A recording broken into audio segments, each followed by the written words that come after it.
Hey, what's up, listener? Thanks for pressing play on this jam-packed episode. This week on the Jock and Nerd podcast, Star Wars Episode 9 gets a title and trailer. At Star Wars Celebration, Disney flexes its IP muscle as they reveal details for the Disney Plus streaming app, and Fox releases the final trailer for Dark Phoenix, and nobody noticed. Plus, a spoiler review of the premiere episode of the final season of Game of Thrones. The Jock gives us a Coachella report. We've got more celebrity audio from our listeners on this edition of the Jock and Nerd Weekly for Thursday, April 18th, 2019. Check. Check one. All right. This is for all you fans out there. Let's give it up. Jock it, we heard it. We funny, disturbing. Jock it, we heard it. Spoiler alert. Oh yeah. Jock it, we heard it. We funny, disturbing. Oh yeah. Jock it, we heard it.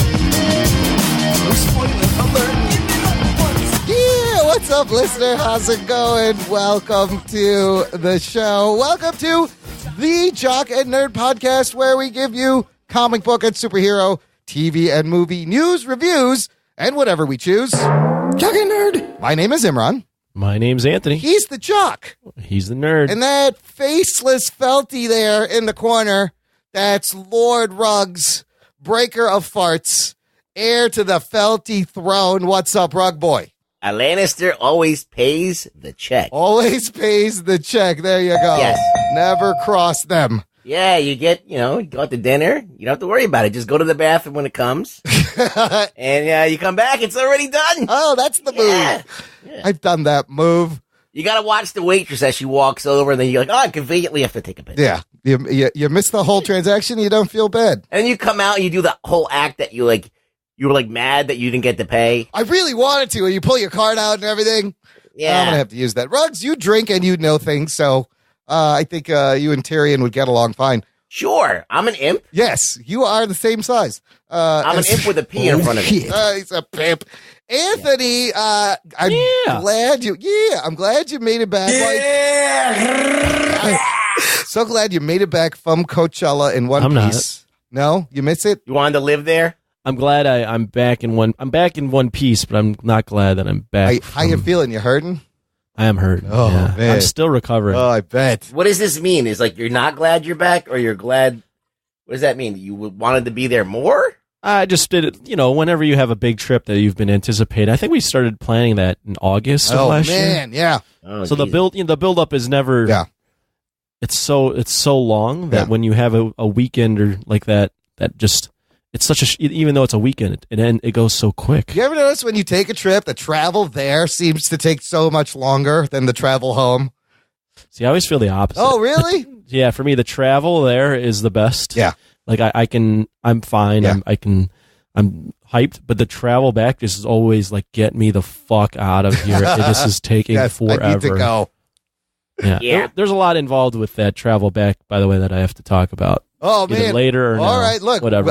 We got a segment at the end of the show. We're going to get the Jock's report from Coachella. Yeah. But I want to thank you for running the Jock and Nerd Instagram. Listener, the Instagram went to Coachella. So if you want to peek into the life of the Jock, definitely, I saved it as a highlight.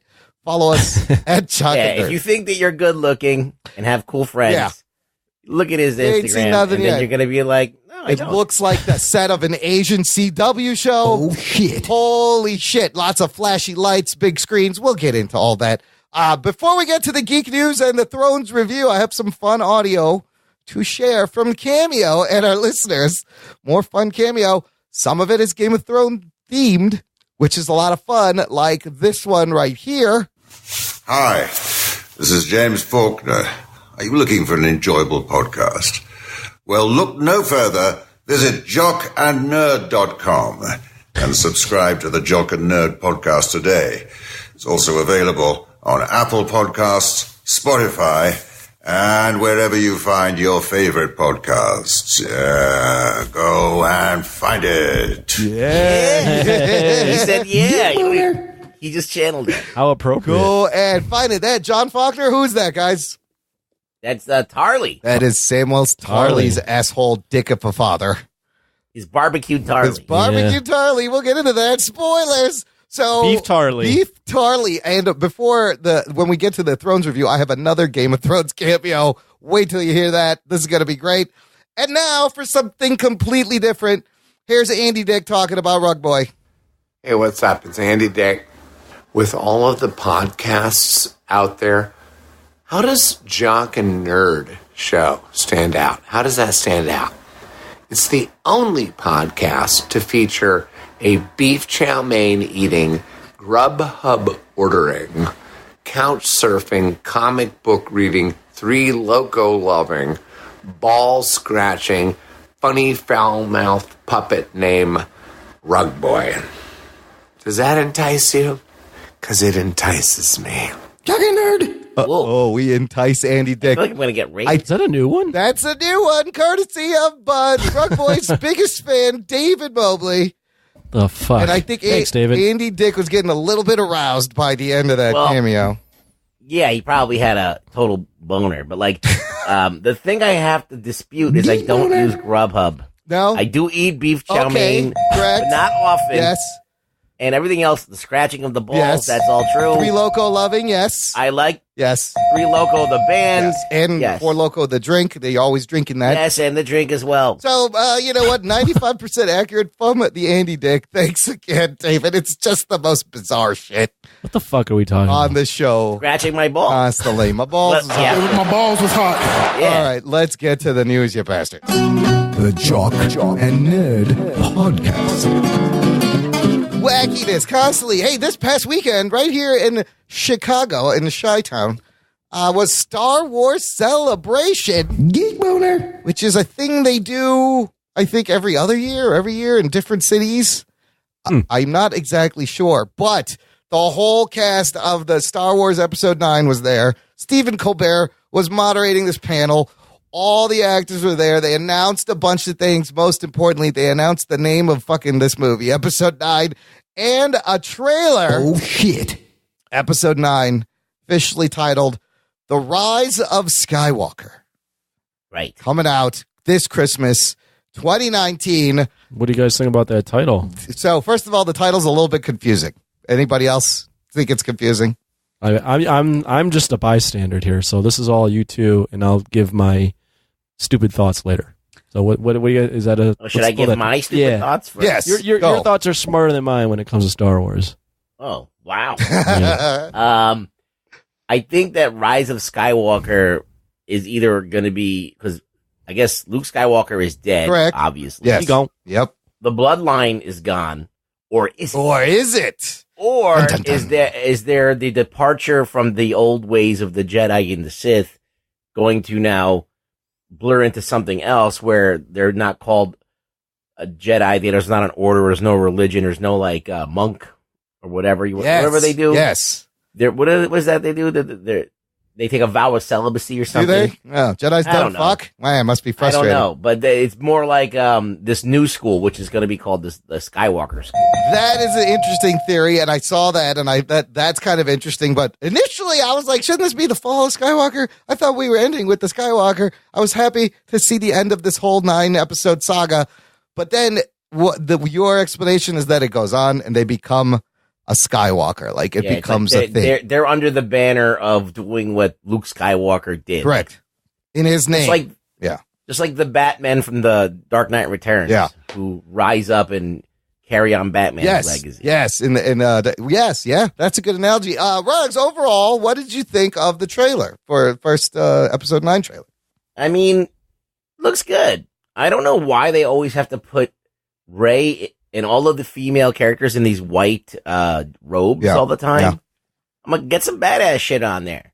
I mean, Let's she go. looks kind of badass. It's shot beautifully, and it's doing. Oh, it's the shot from when she's in the desert and that's whatever that thing is. What is it? What do you call those things? It's a TIE fighter, but it's like a TIE something else. Yeah, it's a TIE fighter coming in. Yeah, The lady boy. I'm it's a sorry. lady boy. You It TIE lady reminded boy. me of the shot of North by Northwest. Yes. So what I loved about that initial shot, you have that analogy, North by Northwest, where he's running from the plane. Also, you have your typical gunslinger shot, from the hip. You see the gun in her holster, the lightsaber's out, and you see the background is out of focus. Your standard Western gunslinger shot they've used in a lot of these movies. So right. I like them bringing these elements in, and that flip over the fighter's kind of badass. I read somewhere that may be like a vision that doesn't actually happen. It's one of her like Jedi visions. I don't know.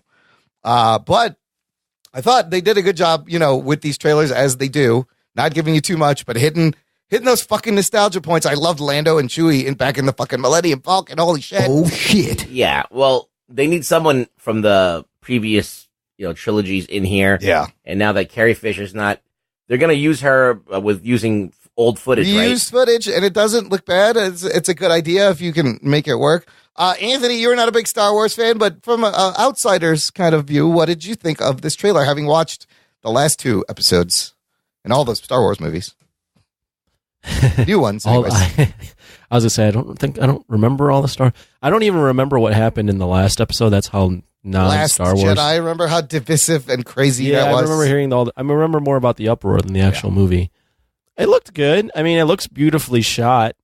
Other than that, I was glad I watched it with you because you pointed out a few things that I would have not have even known were there, like the fallen Death Star. Yes, that in the distance. And then the dude laughing at the end. I was like, oh, those are important things. Yes. It's really tough for me to even have an opinion on these because I legitimately think I just don't care for Star Wars. Yeah, and there's nothing I wrong don't with have that. I legitimately it's just like for me, I just have no. It's just moving pictures for me. I saw this dude's reaction on Twitter.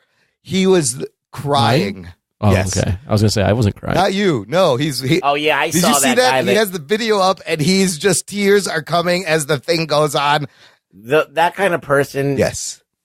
What do we It's very got here? disappointing. So, look, It's very disappointing. it is. Look, let me just put this out there. I want to go over some of the key things in here. They showed some cool stuff, but look, when I saw The Force Awakens, I got the Star Wars geek boner. It felt like Star Wars. It was very good. And now, I don't know if it's been too many movies too soon. All the fucking drama with Last Jedi, with Solo, has kind of taken the sheen off a little bit of this franchise for me. Like, I didn't feel as pumped as I thought I was going to be. I wasn't pumped at all. Yeah, it kind of is ruining, some of the gloss of this, some of what I liked about this. Well, but J.J. Abrams is also the guy who's introducing all this heavy nostalgia to put it back together. What is the actual thing that we're trying to find out here? There's nothing to find out, right? So this is every like trilogy has mysteries that unfold, things that you have to find out. So Rian Johnson kills all of those in the second movie. Yes, this is part of the problem. Yeah, can you guys kind of like recap? So how does the second one end so that this is a movie to happen? The second one ends when they get away because Luke Skywalker sacrifices tricks the Kylo Ren with his force projection. And they're able to escape. And they escape out the back of the rocks. And Rey uses her Jedi powers to move rocks. So, yes. Okay, right? So there's still like, I guess there's still the conflict that in that Kylo Ren nothing's is still changed around. in that second movie. But the mystery of Rey is over. She's it's not over. Maybe it is. Maybe it isn't. She's a nobody. That's what she says. And then Luke Skywalker's gone. Yeah. And so what else is there to really explore? So, okay, look, this Force Awakens, J.J. Abrams was great. It was kind of the greatest hits of the original trilogy. I get it. You needed new people. Yay, great. But it's very Star Wars. It felt very Star Wars. Last Jedi, Rian Johnson's trying crazy things, trying to push this thing different places. A lot of it doesn't feel like Star Wars, right? Which is confusing. And now it just wasn't a strong story. This is JJ going back to his safe JJ nostalgic things. All the OGs are dead. Who do you got? You got Lando. Bring back Lando. It's a couple of things I love. That medal that Leia has is the medal she gave Han Solo in episode 4, New Hope, at the end of the movie. That's kind of cool. Anthony, you mentioned the Death Star on that island. And if that's the second Death Star, it's possible this is the Endor, right? The moon planet Endor, where the fucking Ewoks are. Are there going to be Ewoks? Oh, shit. In this fucking movie? And then Palpatine, who, you thought he was dead. He got thrown down by Anakin at the end of Jedi. So he's hitting all this nostalgia. Remember Palpatine? Thrown into the middle of the nuclear core of the Death Star, before it and then the exploded. Death Star exploded. So how is, in fact, Ian McDiarmid, the actor, came on fucking stage at Star Wars Celebration. It's definitely Palpatine back in this movie. Now, JJ is literally showing you, I am putting the pieces back that were left over from The Last Jedi. Remember in The Last Jedi, Kylo Ren smashes his helmet? There's a shot in this trailer where he's welding the fucking helmet back together. They're going to undo everything from Last Jedi, but I was like, is this necessary? Why did it have to go down this way? I don't know what exactly the end game of this series is going to be. Pun intended? I don't know. I was the wrong movie. Nah, But I just know that I'm not as pumped. Where do you want it to end? Because honestly, the only reason I'm excited is I'm excited to see this 9-episode Skywalker saga come to a satisfying ending. Are we going to get that? We know J.J. Abrams is the master of setting up vague questions and illusions, and none of it All pays right, off. this is the only thing that really remains. Okay, these are the two things that remain. Number one, what is the fate of Ben Solo? All right, is Ben Solo going to be a good person? Can or he gonna be redeem redeemed? himself? Yeah. Yes. And then the second one is, does Rey figure out her part in this? Is she going to shepherd in a whole new era for the good side, I guess? Yeah. And how is she going to do that? How is she going to carry this being the hero of this franchise? So this movie will also have a time jump. I'm like, that's another thing The Last Jedi did that was so not Star Wars. It has started right where The Force Awakens left off. Like, they've never done that. There's always been a time jump. It makes sense. This movie, JJ said, there's going to be a time jump, so stuff will be different. And that's a little more, so it feels more like Star Wars, but I just feel like it's going to be just a safe, nostalgic Return of the Jedi remake. Yeah. With some Force ghosts at the end of all, like, Obi-Wan and Anakin and all of them showing up and fucking Ewoks dancing and singing. I don't know if there's going to be Ewoks. There's probably going to be some Ewoks, maybe. I don't know. But they'll be like, kind of like in a very short scene. It won't be, I don't think it'll be like the crux of the movie. I hope. They've also said that they are going to take a break after this movie, which I think is smart. After this, just wait like 2 years, 3 years. Yeah, that's the smart thing. Yes. This is not a franchise that needs to copy the MCU model right now. It makes it less special. And it's just, I don't know. It took a lot of the gloss off of it for me. I was like, wow. I thought I'd be more pumped. I thought that the prequels did that to a degree, too. They kind of put a stank on Star Wars. Yeah. They waited, though, 2 years between movies, so. I thought that after Attack of the Clones, right, they were going to get their shit together. Yeah. Because you could see, like, okay, because Attack of the Clones ends on, like, a bummer. Like, all the clone army turns on everybody. And they're like, oh, shit, now it's really bad. But, I don't know. It's just weird. It's weird. Listener, the conversation about this continues over our Facebook group. Let us know what you think. Jock and Nerd Nation. Search that on Facebook. It's a closed group for our listeners. We got a bunch of new people. I got to welcome them. Welcome Daryl K., Maverick Bickett, Tracy Cramp. Sorry, Tracy. Whoa. That's Lisa Morrison's friend. Her name is Tracy Cramp. I fuck up everyone's name. And Paul Vasquez, Tim Graff, and Trivia Geeks Live, which is kind of like me welcoming myself. It's another. Whatever. It's a cheap one. It's a cheap plug. Now, Paul Vasquez did answer the questions. I captured them. He found us through the podcast, digs the show. His favorite host? Well, guess what? It's fucking Rug Boy. Wowie zowie! Whoa. How about that, Rugs? Are we running a tally? Who's in the lead? We should. I'm I'm not keeping score, but I think we're all even. That makes it more fun. I know. Let's say Ruggs is in the lead. Ruggs, Paul. Who is the favorite host, though, of the spin-off show? Oh, that's not a question in the Facebook group, so I don't have the answers to that. But Paul Vasquez. They're like anyone but Anthony. Anyone. Yeah, you can't. Well, I see the trick question, you son of a bitch. I like that other guy. I still lose. You still lose. The guest he has next week. Look at those Coachella folks. Nah, that's true. Look at those Coachella. He's winning. He's always winning. He's always winning. That's what, yeah. Paul Vasquez, you are. Run boy approved. I just want you to know that. Thanks for joining. Okay. You guys, we got to talk about Disney Plus because just like Apple had their presentation and it was kind of Disney comes out swinging. Yeah, they did. This is like a heavyweight boxer stepping into the fucking ring, dropping its big mouse dick on the table. Disney's got two big dicks. It's got massive dicks. Right now, I'm going to tell you everything you need to know about Disney Plus. I'm going to bury the lead. I'll give you the price at the end. I want to know your guys' thoughts. This is fucking unbelievable. It will launch in North America on November 12th of this year, 2019. By the end of the first year, there will be 7,500 episodes of existing TV shows, 25 original TV shows, 10 original movies and specials, 500 movie titles, with recent releases making up 100 of those. It rolls out internationally in the next few years. Original movies, they're going to have like a live action Lady and the Tramp and others. Original TV shows, holy shit. This is where it gets amazing. The Mandalorian, original live action Star Wars spinoff by Jon Favreau, available at launch, will be out. There's an untitled Cassian Andor series with Diego Luna reprising his role from his Rogue One character. Star Wars The Clone Wars coming back for another season. The animated season. The revival of the animated series, another season. Whoa. Here's the Marvel shows. Oh, it gets better, motherfuckers. The Falcon and Winter Soldier official. There is a logo. The Loki show with Tom Hiddleston. And I read that this is kind of like a Quantum Leap kind of thing or like a Forrest Gump thing where you see Loki fuck with things in history and how the outcome came because of Loki. This Scarlet Witch Vision show is called WandaVision. I don't know about the name of that one. WandaVision.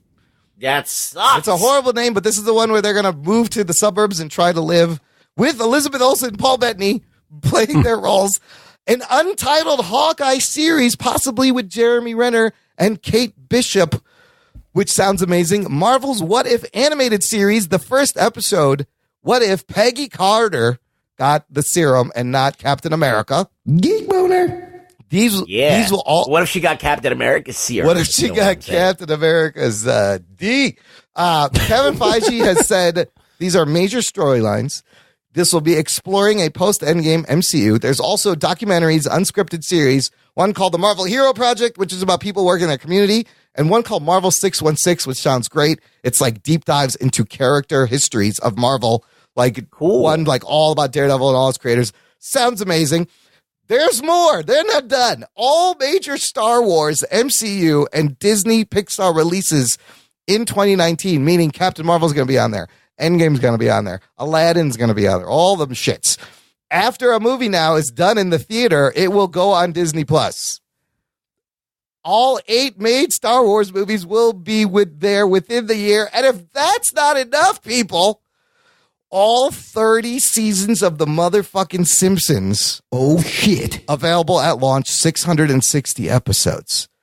All of this, here's the fucking knockout punch that Disney just took at everybody. $6.99 a month or $70 a year. Oh, shit. That is cheaper than Netflix. That's cheaper than DC Universe. That's cheaper than the CBS All Access. The day this happened, Disney's stock went up. Netflix's market value dropped about $8 billion. Wow. And I don't think Netflix really, they're going to be worried, but I think this is a direct, like Apple fucking screwed the pooch. They blew it. They fucking blew it. And Disney's like, oh, that's cute. Look at this. This is amazing. Yeah. Disney's definitely, that was a bomb. I'm a bit overwhelmed by what they announced. It's a lot of shit. I got to say, I probably will jump on someone else's stream when they buy it. Well, we're going to get it for the show, but well, that's then I will use it. Who is not going to get this? You can also, they've said they're going to bundle ESPN Plus, Disney Plus, and Hulu for one price. The graphic of them with, it was Disney Plus. Yeah. The first graphic I saw was Disney Plus, and underneath they had Disney, Pixar, Marvel, Star Wars, National Geographic. I was good to myself. Yeah, that's That's a juggernaut right there. That's 5 powerhouse franchises that they have. $7 a month. Like, how can you say no? Listen, every parent's going to need this. If you are a Marvel fan of the MCU, you're going to get this. If you are a Star Wars fan, you're going to get this. This is unbelievable how they've undercut. I mean, it's almost half of like Netflix's most popular plan. Yeah, that's the thing. See, this is like, Warner Brothers did the whole DC app, but DC's so narrow and it doesn't even have all of their DC stuff on there. Yeah. So, like, this is how you actually do it. Like, you have all of the Marvel stuff, all of the Star Wars, everything that Fox owns. Like, you're getting 2 movie studios' library. You can't fight this IP. There's no way to compete against Disney IP. They are going to rule. So what is there, like 6 studios? The world. Now there's 5. All right, there was 6. You're getting basically a third of all the movies ever made, right? Imagine they add comics like the DC Universe app to this. Yeah, they could do that too, but they don't even need to. I don't think they honestly don't need to, but it would be kind of cool if you're watching the Iron regular Man. Disney app has comics. Oh, it does. Wow. Yeah. I mean, at that price, the free app. Yeah. At that price, I mean, it's tough.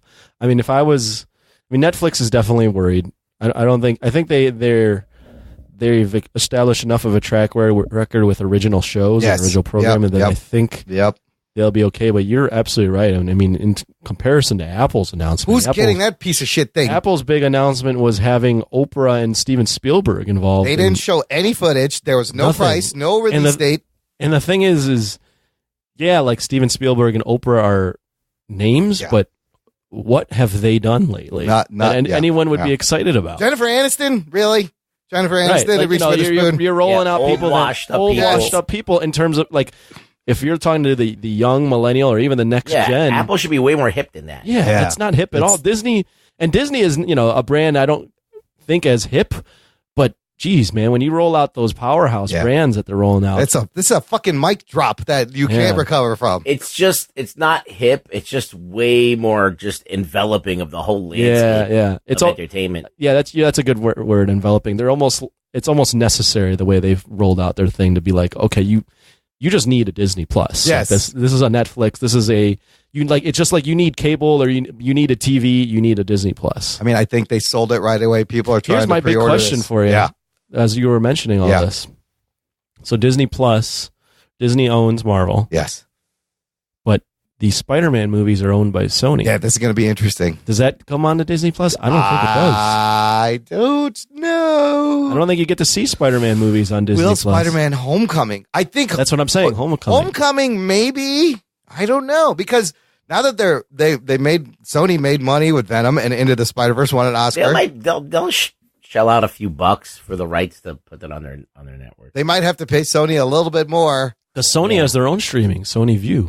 Yes, and Warner Brothers is going to start their own PlayStation. Yeah, but do they make original content? No, I don't know. They do. Or they don't. Sorry. I got a link in here. Best video streaming services for 2019 existing. I'm looking at it. And it compares. You really are. This is the wrong link to send me while we're doing the show. By the way, it's comparing Netflix, YouTube TV, Hulu, Sling TV, Amazon Video, Fubo, which I've never heard, Sony PlayStation View, CBS All Access, Philo, which I've never heard, and HBO Now. Now you add to this fucking Disney Plus, DC Universe, the Apple TV Plus. Man, it's overwhelming. Also throw in Disney owns ESPN, and they have an ESPN Plus app as well. And they have controlling stake in Hulu. And I heard that Hulu bought back AT&T's 10% stake, giving Disney now 70% controlling stake in Hulu. Oh, shit. So, and here's the other thing. Some of the ramifications of this merger are already starting to happen. Fox was working on a Mouse Guard adaptation, which is an independent comic book of these mice who are like, it's like Game of Thrones with mice, really. Mm-hmm. This has been canceled. The Gifted TV show on Fox also just canceled. And then we mentioned DC Universe. There may be some trouble over there. The Swamp Thing show ended production early. It was going to be 13 episodes. It's only going to be 10 episodes. And Virginia Madsen had tweeted something and she had to delete it. And so there's fucking issues over there. I don't know what's going to happen with that, but you got to imagine all these people are like, oh, fuck. Disney just dropped their big dick on the table. What are we going to do? Yeah, I don't know, man. This is This is amazing. Listen, you can't have all of these apps. That's the thing. You can't. It's just when you add it all up, it's more. It's too much money. Yeah. It's more. It's more than money. just what you have for cable. It's more what you have for cable. I mean, here. Amazon Prime isn't on that. Was it on don't that? forget you have to. Amazon Prime is on. Oh, here. it is on. And don't forget you still have to pay for internet to get all this stuff. Yes. And so these bundles, maybe what saves Apple TV is their bundling idea. You're going to need bundles. Some of these, like I'm reading about HBO Now. Yeah. And I used to have that, and then for some reason my fucking TV is not supporting it anymore. Oh, you might have to update your firmware. I know now. I just got HBO again, which was whatever. But $15 a month. That's a lot, dude. That's what you have to be a big fan of HBO to be paying Holy $15 shit, a month yes. for their streaming. It really is a lot for a streaming app. Like if you're just getting, like if you get you're paying for cable, you're getting a bunch of HBO channels, right? Right. And you might even get like an offshoot channel, like and that's not HBO. But when you get the HBO app, you should just get the shows and that's it. You know what I mean? The on-demand shows, you shouldn't get all the other stuff, so they should make it cheaper. Mm-hmm. I don't think you get everything that's on HBO at the moment in all those channels. I don't think you get access to that. When you get HBO Now. Yeah, I don't think you get all that shit. You can't. One of the big criticisms with HBO Now is you can't download anything to watch. Oh, you got to use your fucking streaming. data. Yep. No, you got to. Yeah, you got to use your data if you're on a plane. And I mean, when you subscribe on like Comcast, there's multiple HBO channels too that you can watch. But that's what I was just saying. So you can't see that in the Now. Just see what. Just think about all the different content that's on all those different channels. Yeah. That they're running so do you have access to every single thing that's on every single program that's on there? I mean, I don't know. It's streaming video on demand. That's the name of the game. It should be there. Dude, I can't wait. Actually, I can't. We're going to get this thing. I can't wait to get this thing because I want to watch these Star Wars shows. I want to watch these Marvel shows. Holy shit. You're just going to pay for the year up front. The $70 year is great. Totally reasonable. I don't know how they're making money. Yeah, that's the only thing. That's $7 a month. They're banking on everyone jumping on. They not only and then that, but inevitably they're going to raise it $1 every year. Oh yeah, just like Netflix did. Absolutely, it's going to go up, but that's not as much Isn't of a sticker Netflix shock. at like $14 or $15 now? They raised it $2 more in just past November. But isn't Netflix losing money? It is. I don't know if anybody's making money. So why do they want to do this to lose money? Because at the end you want to be you lose. I think Twitter was losing money. Like you just want to do this long enough so that you're at the top, and eventually it turns. Like Amazon didn't make money for a long time, right? And now Amazon. They don't even pay taxes. The motherfuckers, some bullshit right there. Anyways, so Netflix losing money because they were licensing a lot of the content. Well, it's that, and they're buying so much. They're investing so much in original content. So the licensing is expensive, but it's more expensive to create your own stuff. So on the one hand, Disney not pulling their stuff from Netflix, but once you create it, the creating it is more upfront money, where licensing it is losing money every year. It is like smaller pieces being taken out of you every year. Right. So Disney owns everything. Disney passed up hundreds of millions of dollars in licensing fees from Netflix by pulling their stuff, right? So ultimately that's saving Netflix money, but they're losing content at the same time. Let me ask you this. Would you still pay for Netflix if like all of the TV shows were gone, meaning like the Friends, the Seinfelds, the stuff from the big networks? Because when those... They own none of it. Yeah. They don't own any of it. Netflix had to pay $100 million to keep Friends. And when like Universal and these studios have their own streaming services, they're probably going to pull these bingeable TV shows that people got Netflix show for off of Netflix and onto their own thing, leaving Netflix with just its original content. Is that enough to sustain? I almost never watch anything that's on other channels or whatever from regular TV on Netflix. But some people specifically got Netflix to I'm not binge one of the those Fringe, people, the Seinfelds, the whatevers. I was one of those. I got Netflix for Daredevil, which was original for Netflix. Yeah. But what kept me on Netflix was the fact that I could binge The Walking Dead. Well, that's how they get people in. What'll keep me staying with Netflix is if eventually I can binge Breaking Bad. Yes, that's how they get people in. And then, but now I think it may be okay because, Stranger Things gets buzz, Umbrella Academy gets buzz. I think that's enough to pull people in. But originally, They still got Narcos. Yeah, it's got Narcos. It has a lot. So There's a lot. this is going to be so interesting coming when this thing comes out. When Apple I TV also comes had out. so I in my shout out to Chris Sotelo. Hopefully, not throwing you too much under the bus. He was on the spinoff show. He works for Google. Yes, YouTube TV is a big thing too. Well, that is. But I went and asked him. Yeah. I said, "Is Google going to ever jump in the game? I mean, they own YouTube. Yeah. But are they ever going to get in the streaming game?" And all he said was, "I can't talk about it." See, I think that means yes. I always assume that means yes.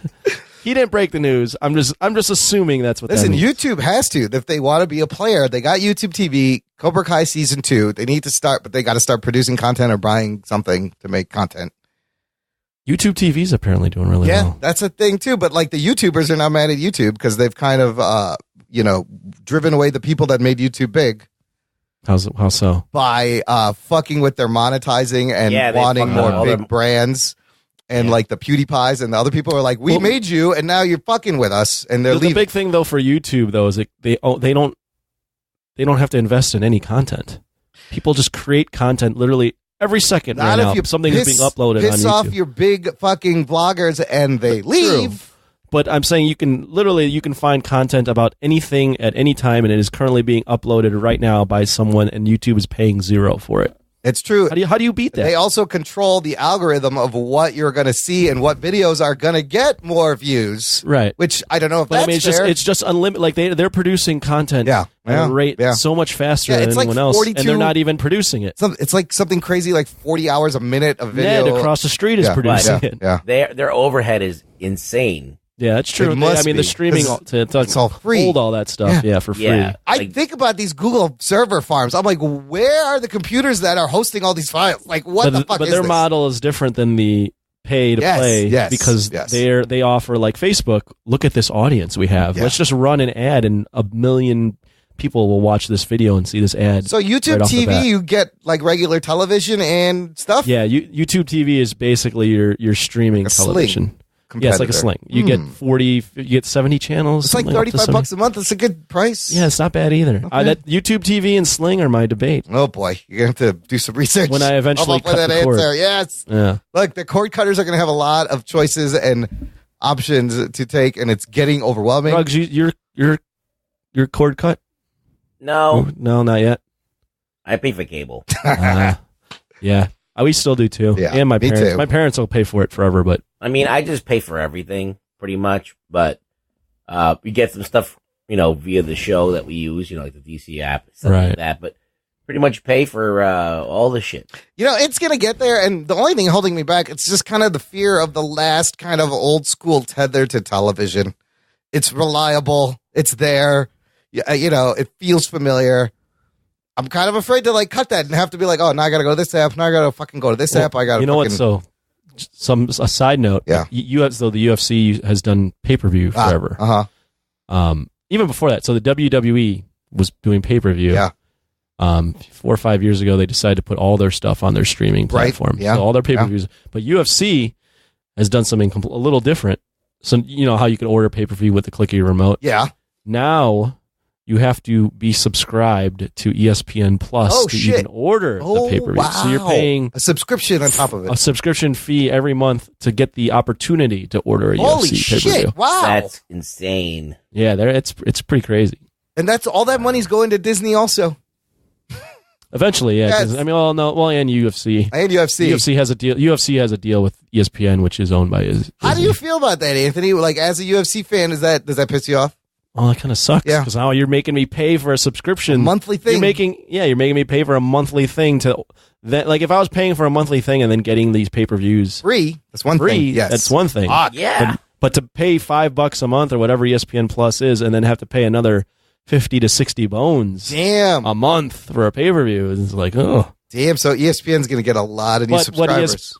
It's a goal to get the subscribers. Yeah. Also, ESPN gets a bigger chunk of the pie for everyone that wears a pay-per-view. Yeah. And ESPN paid the UFC a bunch of money. Sure. They basically guaranteed the UFC all the money they would make each year from a pay-per-view up front. Wow. They're just chiseling. Holy shit. Oh, I mean, this streaming thing is getting chisel. the streaming thing's getting crazy. It's getting, and it's going to be a battle for subscribers. That's the fucking key. Just like our all a podcast, battle. we're battling people subscribe to the podcast. It's free. unlike all this streaming bullshit. But yeah. Which of the? I mean, I'd be very curious to see which of these streamers are in China right now. If China lets anyone in. Oh, that's interesting. Well, DC Universe not international. Disney Plus will be international. I don't know if it's going to go to China, but I think it's smart on them to roll it out international very quickly. It's another thing that's holding the DC Universe back a little bit. All right, let's move on to a property from Fox that now belongs to Disney. It's Dark Phoenix. There's still a Dark Phoenix movie come out. Do you guys forget? Anybody remember this? I had no clue. Yeah. Right? June 7th. I had no clue, but I forgot. Yes, a lot of people did because they keep releasing trailers and you're like, oh, there's a trailer out. I didn't know they put out a trailer. The final trailer is out for Dark Phoenix, and I will say this, they're showing a lot, but for me, this is kind of what I needed. It worked on me that they're showing the setup of the rescue in space when she gets her powers. Up until now, like this is a almost 20-year-old franchise. This is an important franchise in the history of like superhero comic book movies, but it's gotten kind of fucking stale and weird, and Apocalypse was not good, and I was not excited about this movie. This trailer kind of sucked me back in a little bit, and I was like, all right, this could be cool. My best hope is at the end, everyone just dies and they restart over in the MCU. I think What they did you need to think? just close this out.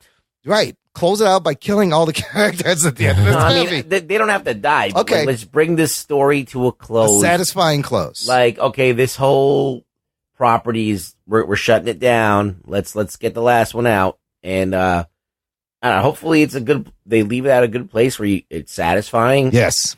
Not like the last movie they made with Apocalypse, where it Yes. was very underwhelming Yeah. and goofy.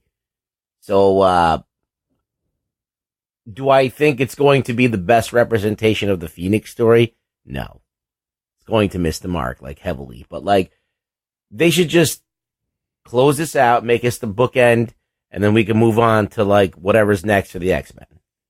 Anthony, the Sansa Stark, Sophie Turner performance in this trailer sold me a little bit more.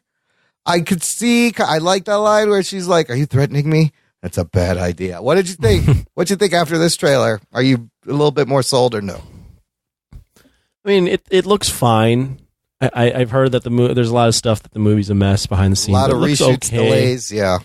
It looks fine. I am in agreement with Ruggs in that this just needs to all end. Yes. We are now rehashing a storyline that was done 10 years ago. Yeah. It's kind of sad for this franchise. No, maybe 13 years ago. Yeah. I don't remember when that was.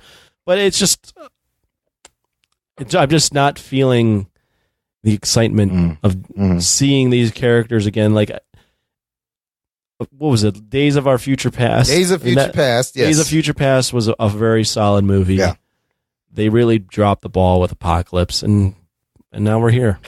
I honestly think the fact that Game of Thrones is on now may actually help this movie. It might. Because yeah. watching that, I'm like, oh, I kind of want to see more Sansa Stark. It's fucking Jean Grey over here. And they're showing you a lot of this movie, but I think it was kind of necessary. Let's not forget, there's still a New Mutants movie that is technically on the scheduled release for August, but no one knows when if that fucking movie's ever coming out. They're going to bury that movie. It has so many problems. They were supposed to have more reshoots. I don't think they've done it yet. They may come out on Hulu. That one's got Arya in it. They should have rushed that out. They should have put it out. That movie's been done for a long time. Like a year, and it's been sitting. This movie has also been delayed. So after Endgame, this is the next movie before Far From Home is Dark Phoenix coming in quietly. Look, when you have a movie like Venom that's total dog shit and it makes tons of money and all of a sudden reinvigorates the Spider-Man enemy ancillary character franchises, like, put it out. Put out the fucking New Mutant movie. Yes. Like, roll the dice, motherfuckers. You're waiting so long that, like, now nobody gives a shit. Poor Josh Boone, who had this idea of making a trilogy of horror mutant movies, which sounded great. I love that idea. Listen, it would work well with the New Mutants. It's not going to do well no matter what you do just now. fucking cut your losses and put it out there and move on. Yeah. Again, use the Game of Thrones buzz. You got fucking Maisie Williams in that one. You got Sansa Stark. Just fucking say, hey, remember Game of Thrones? Well, they're in these movies. Come out and see it. That should work. A little update on a movie we talked about last week. The Hellboy reboot with David Harbour had not come out when we recorded. Did you see it? No, and I don't think I'm going to until it comes onto cable because currently it's sitting at 15% I'm going to watch the it. tomato meter. What's the average critic rating? 3.59 out of 10. Now, That's real bad. we also discussed the box office. Remember we were making predictions? We were like, 30 million opening weekend, 15 million. Well, gentlemen, we all overbid. Production budget of 50 million. Opening weekend, this thing made $12 million. And I don't know if I have four numbers. It's sitting at $15 million in Box Office Mojo. The thing that stupefies me is the movie that came in second that I never even heard of. Never saw a trailer for. Which movie? Never saw a TV spot for. Yeah. Little beat this. Shazam beat this the first week it came out. Hellboy never opened at number one. Yeah, so how does a movie that no one's ever heard of beat Hellboy? Because it's got the girl from, what's that show? Blackish on it. It's got one of the daughters of Yeah, Blackish. but I've never seen a commercial for it anywhere. Yeah, it's a small independent thing. Shazam, meanwhile, $100 million budget, $101 million domestic, Like, did you ever see an ad for this movie? I saw like one commercial for Little. Did you ever see a commercial, Anthony, for this movie? For Little, I have not heard of Little. I couldn't tell you who's in it. Exactly. I'm like, where the fuck did this movie come from? I have no idea how that worked out for Hellboy. So let me ask you this. We haven't seen the movie, but Mila Jovovich, who's in the movie, she came out and she said that the critics are dumb and this is going to be a cult hit. And her reasoning is and she calls herself out. She goes, every movie I've been in, the average rating is like 37%. She goes, you know what? They're all fucking cult hits. You know, if you think of Fifth Element, the fucking Resident Evil movies, Dazed and Confused, Joan of Arc, she's like, this Hellboy, fuck the critics, it's going to find a cult audience later. And there may be some truth to that. I can kind of see that happening. This Hellboy? Yes, Neil Marshall's Hellboy. I don't have a ton of affinity for Hellboy. I did read an article that I agreed with. Yeah. And I mentioned this before, that no one was asking for a Hellboy movie. Weren't. And it wasn't like the first two movies did fantastic. Right. But it wasn't like anyone was going, man, you know what the cure to this is? A reboot. And to reboot this franchise this soon after those first two movies, it just wasn't a smart idea to ever. Like, no one was going, man, this movie would make a lot more money if you just made it like this. Like, no one would know. There weren't enough people that cared in the first place, and the people that did care went and saw the movie and are probably going, why did you reboot it? The people who wanted a third movie wanted it by Guillermo del Toro with Ron Perlman. Yeah. They didn't want you to fucking start over. I've read a bunch of reviews. I heard the writing is atrocious, and David Harbour has so much prosthetics on his face he can't really emote, and just and the behind the scenes turmoil this movie had. They fired the cinematographer and people wouldn't show up for rehearsal and all this crazy shit. So this may be an instant what the fuck happened candidate. I don't know. Ruggs, you watch it, let us know. I'd be interested in your review. Probably bad. But basically probably not as bad as like a lot of shit movies that we watch. That's what people are saying, is that it's not the worst movie, it's just boring and it ruins all the potential and just there. So we could do probably better than Venom. I'm just glad I don't have to I don't feel bad not going to see this movie right away because I think I could wait. It's just so arbitrary what makes money and what doesn't. It's just so crazy. Like, this Little movie had no marketing, but for some reason it made $15 million? Yeah, $3 million more than fucking Hellboy. Yeah, it's crazy. Look, maybe it was time for a family-friendly movie. Yeah, but I'm just saying, there's no marketing. Like, I didn't see one commercial for it. How does anybody know that it was coming out? Even what it is? Yes, I saw a trailer in the theaters at some point. I think. I don't know. I don't know. Finally, gang, I just want to take a moment here before we wrap up the news to appreciate the fact that this show is the last show pre-Endgame, pre-Avengers Endgame world. The next time we talk, listener, hopefully, you will have watched, it'll be post-Avengers Endgame. Holy shit, we're 1 fucking week away. There's going to be a premiere on Monday, press screening on Tuesday. All that means, listeners, you have another 4 or 5 days to avoid spoilers. I have stopped watching. Apparently, so I read this is the biggest marketing budget they've spent on a movie. Marvel is for Endgame. There's all these TV spots. I don't even know if any of these scenes are actually in the movie. For all we know, the Russos could be trolling us. None of these shots are in the movie. Oh, shit. I don't know. And apparently 5 minutes of the movie has leaked online. People are losing their mind. People have gone so far as to mute hashtags and keywords. Like, people are going into lockdown this week. What are you guys afraid of anything spoiling this? And the fact that it comes out of China 2 days before. Jesus Christ. I kind of don't want, I don't want to know anything else. Now you're making me paranoid. Yes. And you have reason to be, because in this day of age of scrolling shit, you can easily get spoiled before you even realize it's happening. Be careful.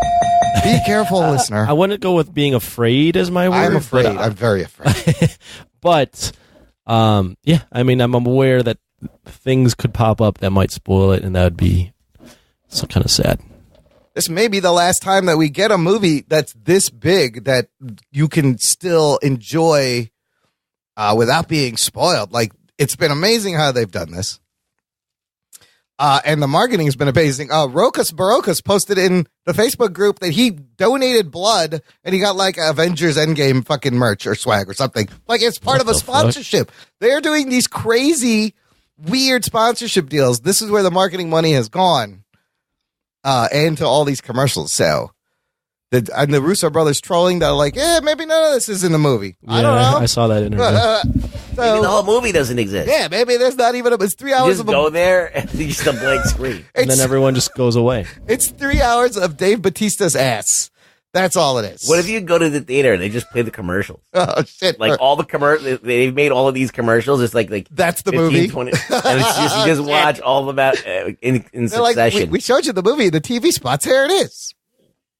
Fuck, I can't wait. Next week we will be discussing reviewing Endgame. So make sure you see it, listener. We're going to spoil the shit out of it. Wow, it's almost here. It's almost here, finally, the culmination of the Infinity Saga of 22 movies, 11 years. Yeah, I'm excited. Holy shit, Mike. All right, with that, we're going to take a quick break, play some promos of some friend podcast you should check out, and we'll be right back with Game of Thrones Geek Out right after this. After these messages, we'll be right back. Hey guys, we're Chuck and Brad. We're two comedians who do the Chuck and Brad podcast, a pop culture podcast based out of Rhode Island. We just wanted to let you know that we're going on a short comedy tour called Chuck and Brad Reimagine the Avengers. It's our own comedic retelling of the original Avengers movie, and we're touring the shows the same weekend that Avengers Endgame comes out. So come get a refresher and a new spin on the original Avengers movie before you go see Endgame. Thursday, April 25th, we'll be in Hartford, Connecticut at the CT Comedy Theater with B.J. Quagan, Andrew Morgan, and Stosh Makita. Saturday, April 27th, we'll be in New York City at the Pit Loft with Impractical Jokers tour opener Jiggy, Impractical Jokers writer Casey Jost, and UCB veteran Lisa Kleinman. Sunday, April 28th, we'll be at Laugh Boston with John Tilson, Logan O'Brien, Tyler Swain, and Dan Hall. All event info and tickets at chuckandbradpodcast.com.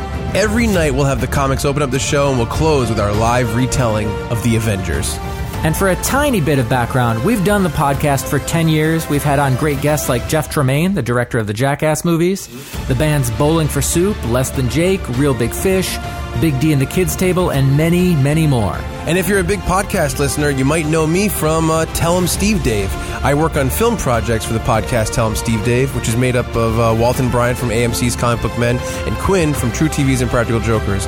I consistently do the film work for the Tell 'em Steve Dave Patreon. So come on out, support this very weird live comedy show, and hopefully more and more podcasts will start doing their own live alternative shows. Once again, that's Chuck and Brad Reimagine the Avengers, New York City, Hartford, and Boston. See you at the end of the month. chuckandbradpodcast.com. Hey hooligans, this is Michael. This is Michelle. This is Jeremy. From Who the What Now? The show about strange stories from the internet. And Bigfoot came over and beat his ass. He knocked him around a little bit, and he just kind of went limp, and Bigfoot left. Pop culture. Jean-Claude Van Clam. I thought Jean-Claude Van Clam was supposed to be the alien in Predator, and did a jump splits, and ended up with his bat right in the dude's face. That's his do I move. get the part? In our crazy lives. I'm like, oh, there's a cat on my back. And then all of a sudden I feel something. I feel a furry paw go down my ass crack. Just slide right down my ass crack. I was like, what are you doing?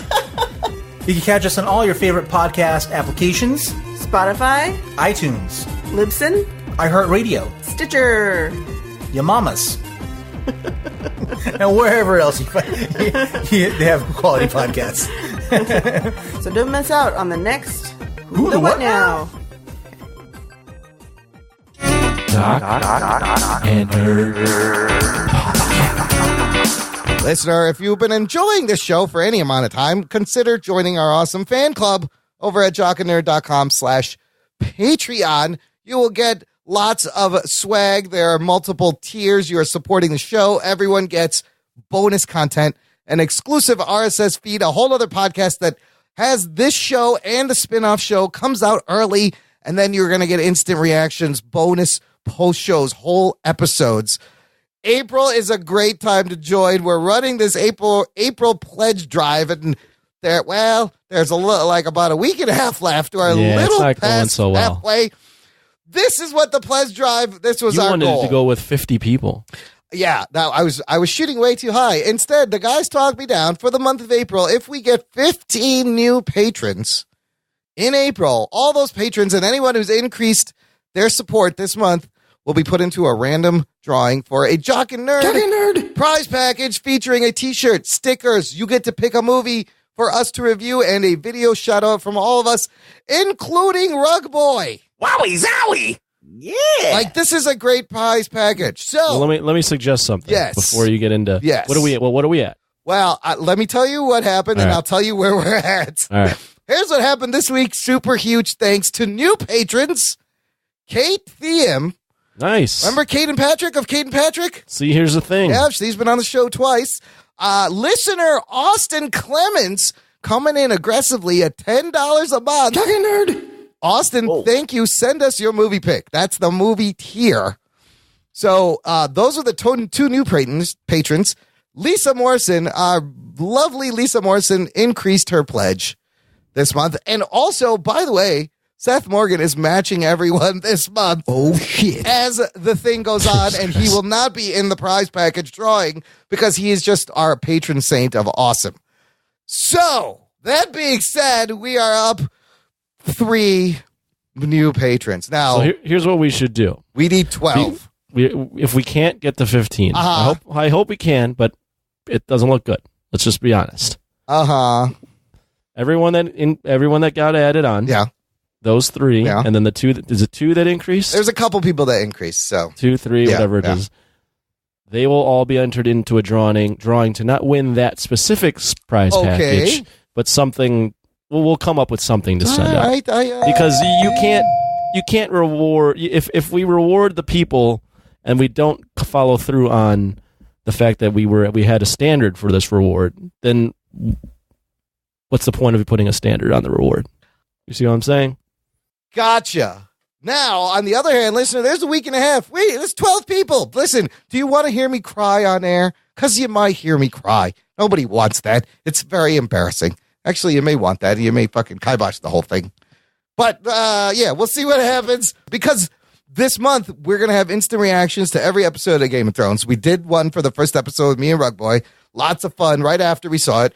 Avengers Endgame reactions will be up later this week, and there's a lot more. It's a great time to join. Rugs, get one final. Just $1 a month. It's $1 a month. Rugs, do one final push, and then we'll carry on. Okay, so look, fuck the whole thing about 15 new patrons. Just look, we have this other feed with all this crazy stuff on it. We're doing Game of Thrones every episode. We're gonna have a postmortem instant reaction. That's like a mini show, like the last one. How long was that one? Almost 20 minutes. Yeah, so you're getting like bonus stuff. You can do an extra workout and listen to us and fill up your time. Yeah. Your drive to work. You got an extra show to listen to. So it's worth it. Like, check it out. JockandNerd.com/Patreon. Okay, we finally made it. Listener, the true loyal Game of Thrones fan has been waiting 595 days for the season 8 premiere.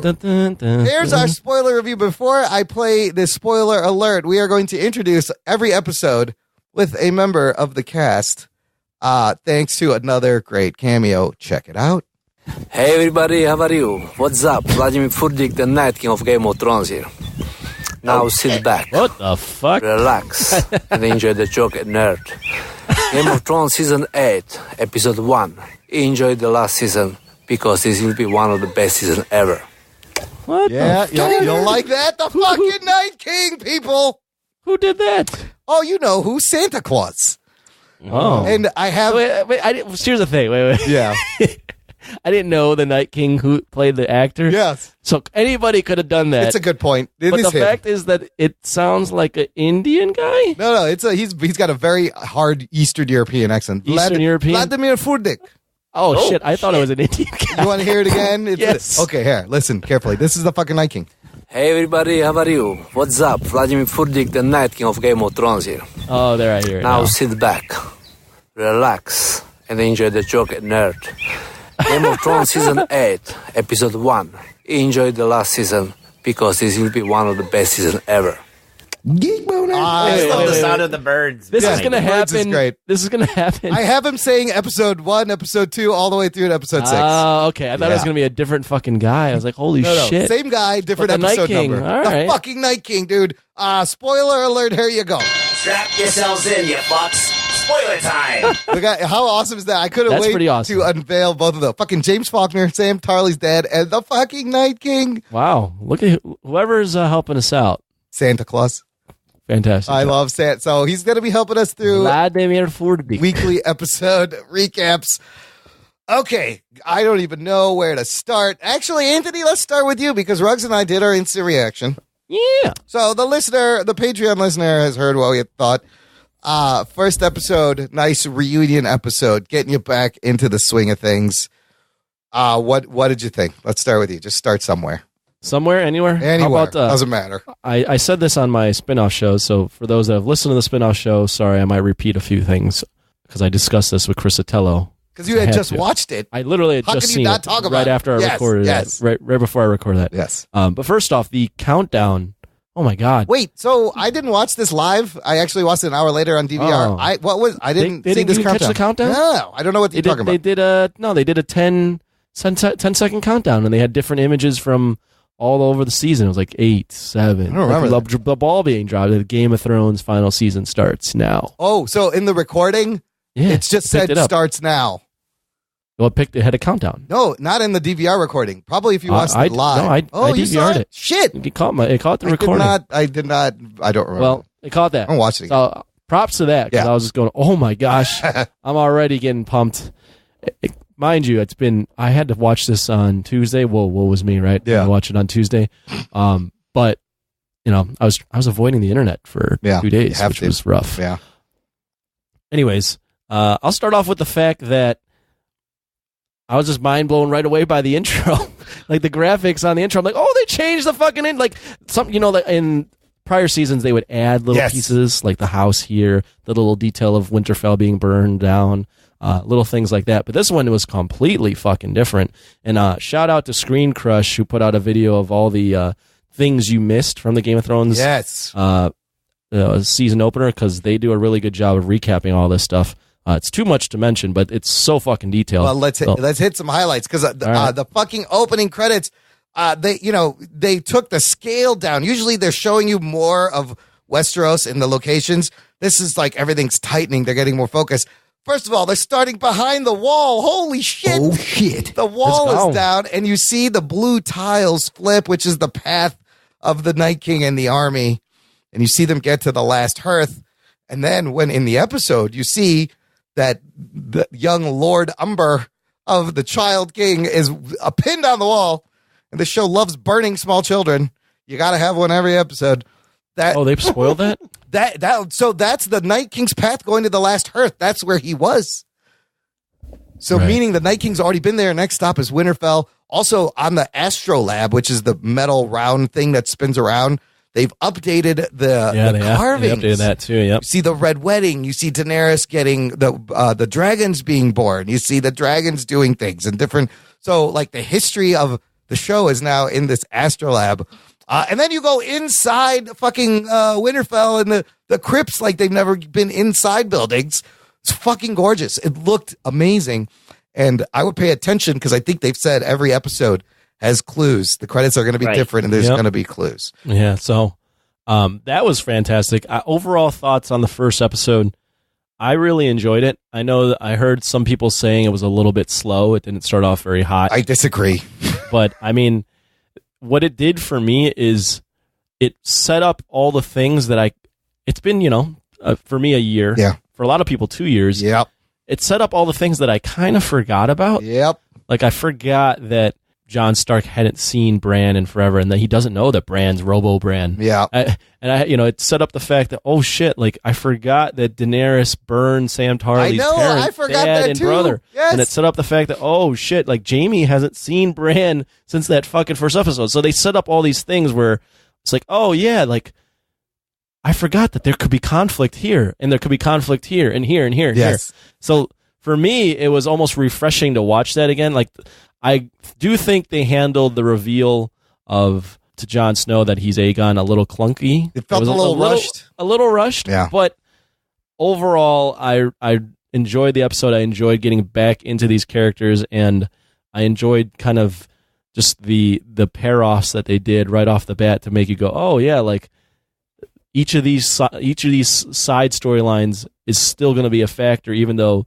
the overall storyline is the war against the dead. There's so many like points of conflict that are kind of converging. I mean, even like the little lingering shot on Cersei after she bangs Euron, you're like, wait, why is she tearful? Yeah. Like she might have lost her baby. Yeah, I don't think she's pregnant. I don't think she's lying. pregnant anymore. Yeah. Can't trust her. Chris Sotelo points out that she's drinking wine in that episode. Yeah. Why would she be drinking wine? Why would she be drinking wine? Was she smoking a cigarette too? I didn't know. Look, I love when there's reunions of characters that haven't seen each other for many years. Like Arya and everyone she's passed by, Arya and the Hound, Arya and Jon. And Arya and Gendry. And Arya and Gendry from years ago. Great reunions. Ruggs, let me ask you this. Did you feel the reveal of, which is probably the biggest moment in the show, Samwell Tarly telling Jon the truth about his parents, that he's Aegon Targaryen. Did you feel that was rushed? Because really, there's only 6 episodes left. They got to move this thing at quite a pace to get all the shit in this remaining however much time they have. Well, I feel like that's probably one of the most important bits of news that there is. Like that you have this dude who is a force, and people think that he's a bastard, but he's really not only the rightful king, but I mean, he brings together the two houses that were in the beginning of the show. All right, which is the Targaryens and the Starks. and the Starks. Yeah. It's like the two hero factions together. Yeah. And Sam even says, he's like, huge. you've been king this whole time, to him. But the look on his face when he told him, he was just like, what the fuck? Like you could see him like process. And I don't know, like, do you think he realizes that Daenerys is his aunt at this moment, or that's going to happen later? No, I think he knows. I think he realizes that. I think it's one of those moments where you can see on his face, and I give credit to John, the character that plays John, the actor, Kit Harington. King Harington. Yeah. You can see that if you were in that situation that got dropped on you, there are so many things swirling to think about in your head. Yes. Yeah, it's literally so mind-boggling that you're just going to be like dumbfounded. Yeah, you could see and you might that. even just be angry. Like, Yeah. What? I think they should have actually took more time with that. Yeah. I think so too. And like it would be cool to see Jon Snow go, what the fuck? Yeah. What are you saying? I mean, it's almost like dealing with like the 5 stages of grief real quick at that point. You're like, I was no. surprised they went for it right away in that But first it episode. kind of made sense. First of all, the guy playing Samwell, great fucking performance. The moment Sansa or Daenerys tells him that, well, your dad and brother didn't bend the knee, so you know what happened. And then he's just like, can I have a moment? She's like, yes, of course. And I was like, oh, fuck. Yeah. And then he has to tell John.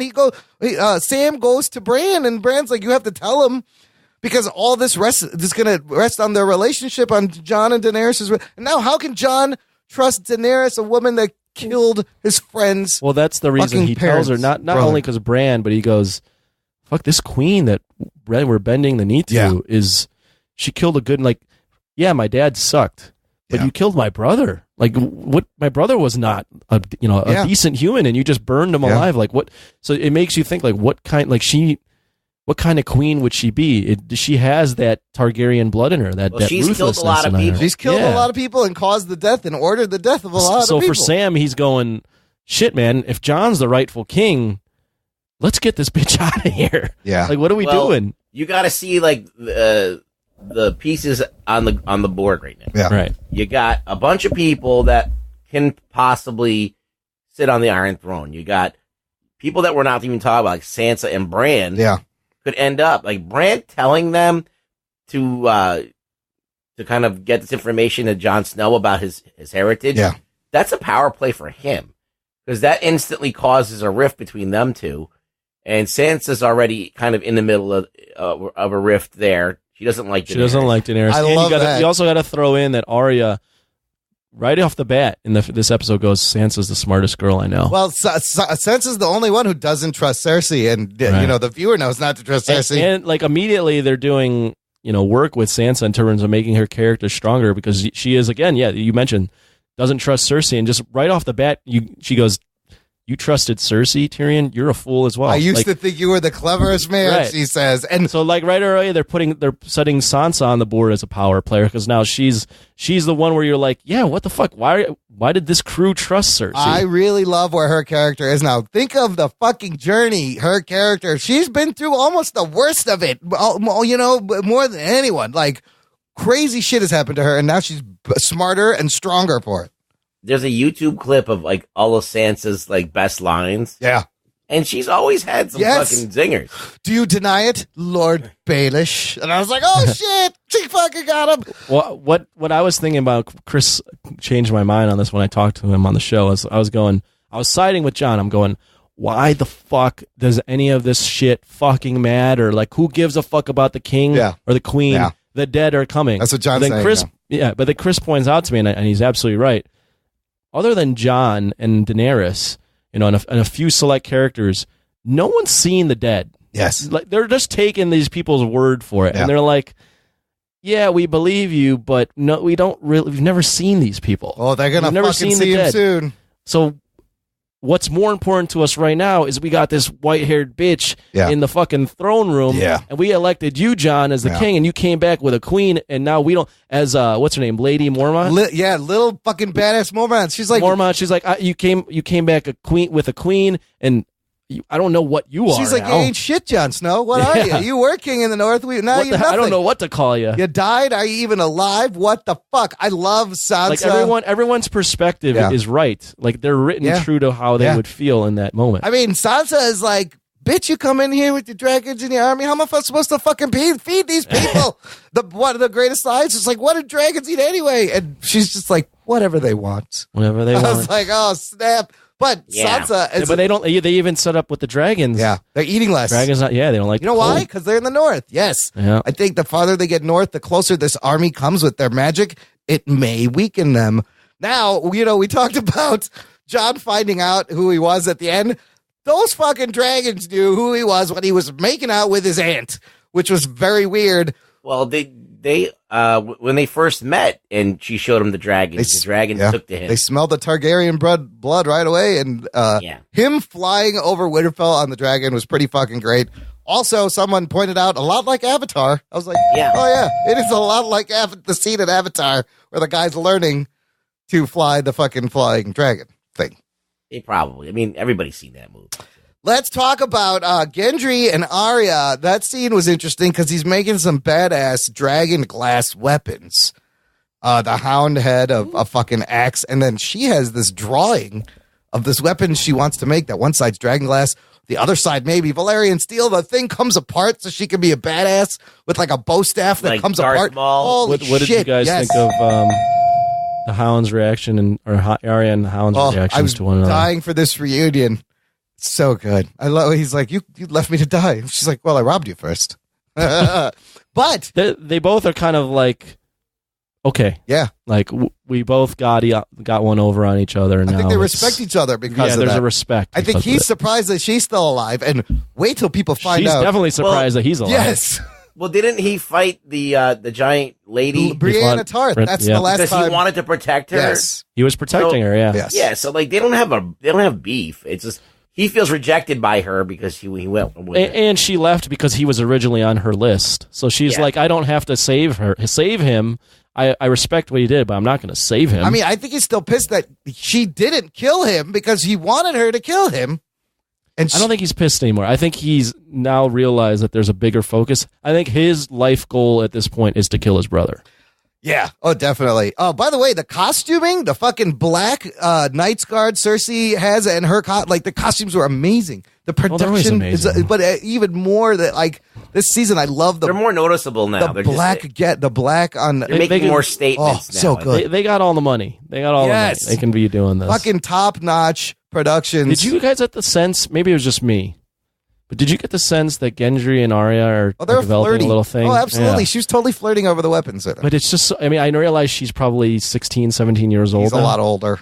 But not only that, but when he first met her, she was so young. She was, I remember that scene. She was a small girl, and, and he's she like an looked adult. exactly the same. Yes, he did. Yes, but now that she's older, look, it's fucking old timey times. That's fine now.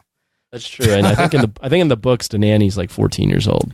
Yeah, that's how they roll. But I love that flirting, that brief flirting. That little smile. She turns back again. The show, it's amazing. There's no fucking filler in the show. Every line, every reaction, nothing's every wasted. scene, it matters. Nothing is wasted. The people who were saying that this is boring. That's not boring. How could this be or boring? Jesus, They don't know what the fuck they're talking. I thought it was These people perfect. that are trying to jump on the bandwagon with the hype and want to be part of this. I thought it was perfect. They don't get it.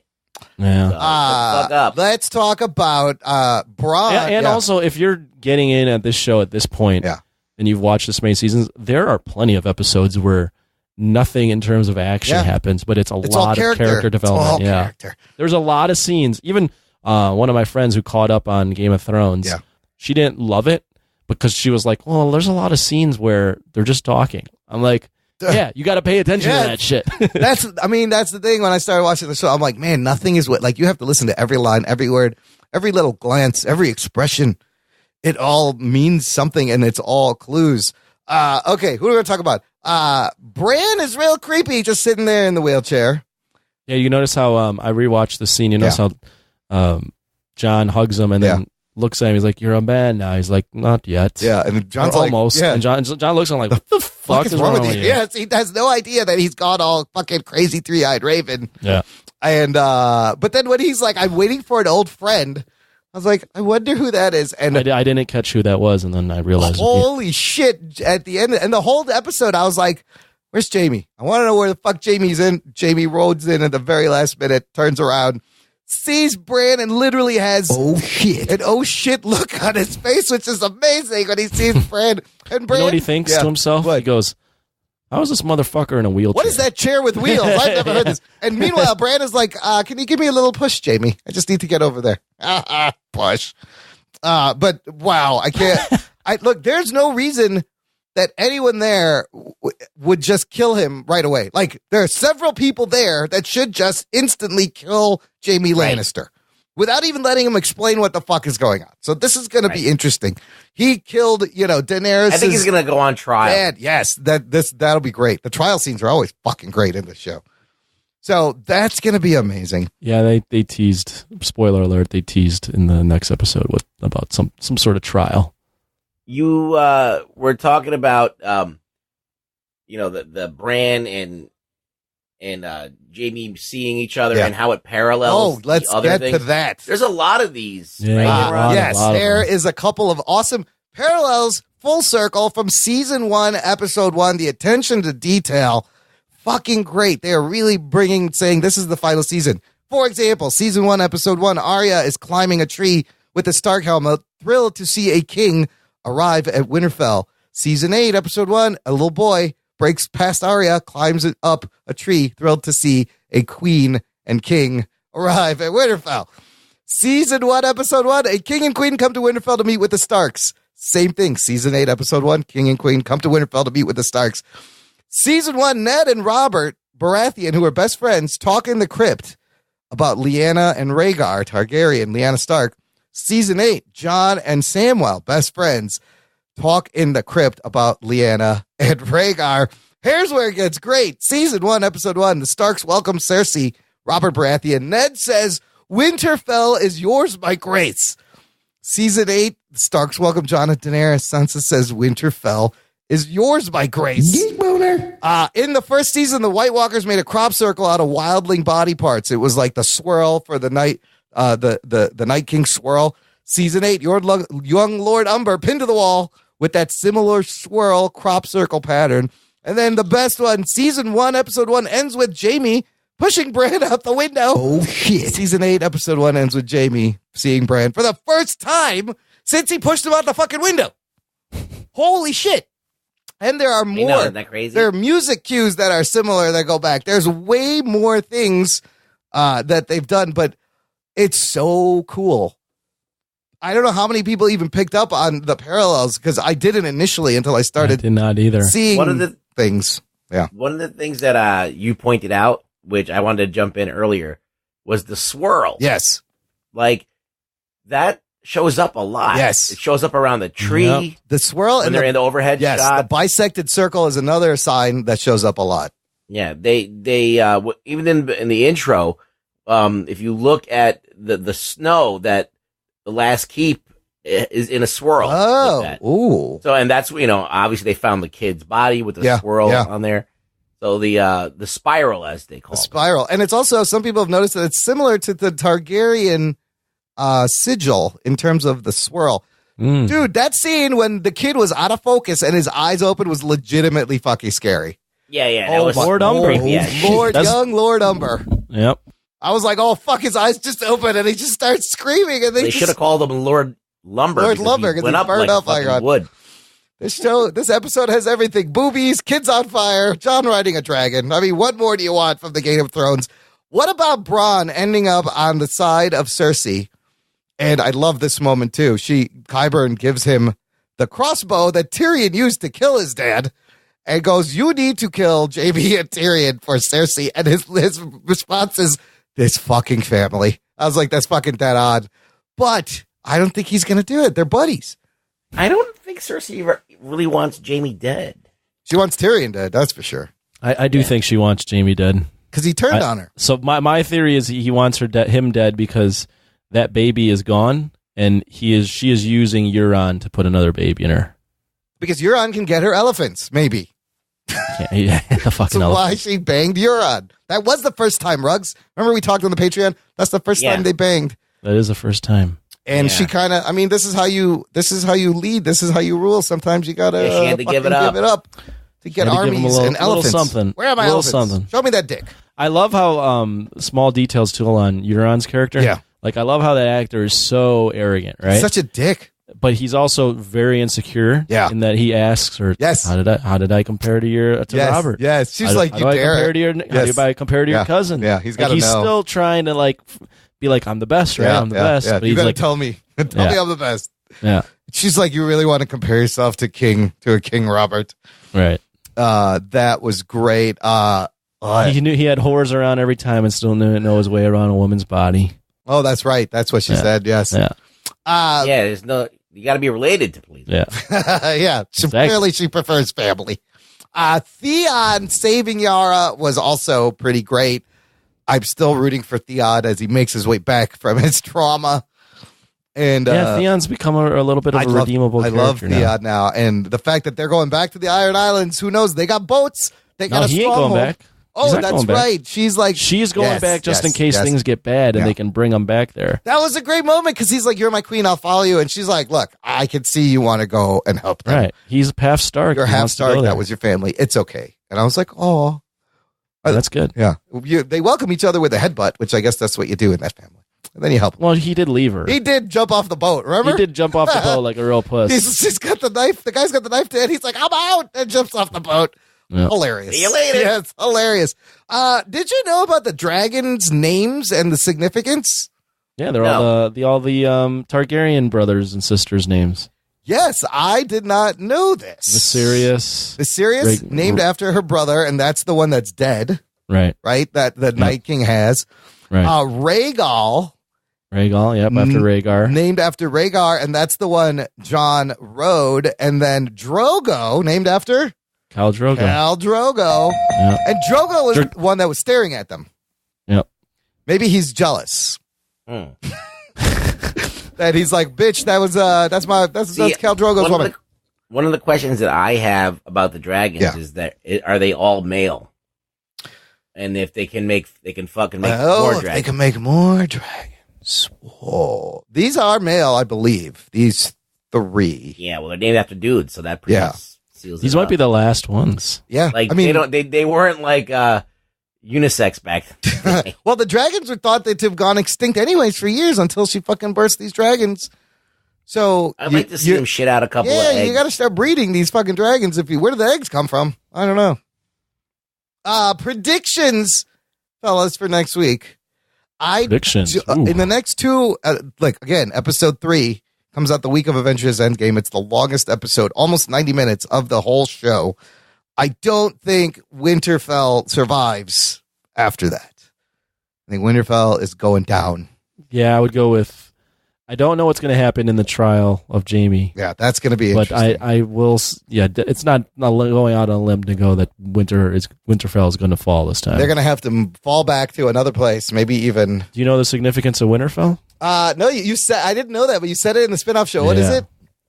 That is the place where they held off the Night King the first time. Originally. So that is where Winter fell. Yeah, and it stopped there. That's where that was the stronghold. So those blue tiles in the credit scene, keep an eye on that. That's kind of telling you where the Night King's army is, what's going to happen. The Night King happened before? I never knew that.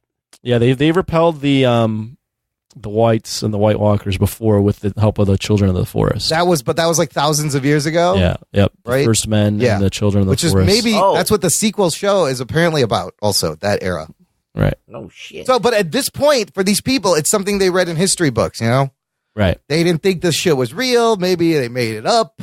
But I'm telling you, once they see the fucking Whites and the White Walkers on horses, they're gonna shit their pants. Who survives? That fucking dragon. When they see the dragon come at them, and I love the people reacting to the dragons in Winterfell. That was fucking great. There's so many great moments in this show, and there's only 5 left now. So 5 left. Holy fuck! So the next episode's gonna set up a lot more of. We're gonna deal with Jaime's story. Yes. We're gonna see what Euron is up to. Yes. We're going to see Tyrion make his plays. Yes. And then the next episode's gonna be the battle. And by that point, probably the Walkers will have reached Winterfell, and they gotta band together and really. And what's the other longer episode? There's 2 long episodes. So the last 2 episodes are also like 80 minutes. But episode 3, that's the fucking going to be the wall-to-wall battle where it's probably not going to end well for many of our favorite characters. Be prepared to cry. Who's gone? Episode 3. I thought the Greyjoys would be the first ones to die out of all of them, just because I'm like they're Greyjoys, but I don't know anymore. I don't know. They swerve on this show. Yeah, I can't really predict. I don't know either. Who do you got for Iron Throne after this is all wrapped up? Fuck. Honestly, it's so hard. It's not going to be Jon Snow. That's the easy pick. Yeah. No, because I think that's too much of a gimme, and they're not going to go there. Fuck. They got to do a swerve. They got to do something. Yes. Whatever you expect is not going to happen. Anything I pick, is just a guess. Like I'm not even. There's no theory here. I could see Cersei ending it up on staying on the guy. Wow. Yeah. I don't know if I want. But I could also see Jaime killing Cersei. Yeah. Fuck. I don't think it's going to be Jon or Dany on the throne. No, huh? I don't know. Maybe maybe a dragon sits on a fucking throne. Maybe there's no throne when all this is over. Maybe. So it ends. Yeah. Here's Gendry.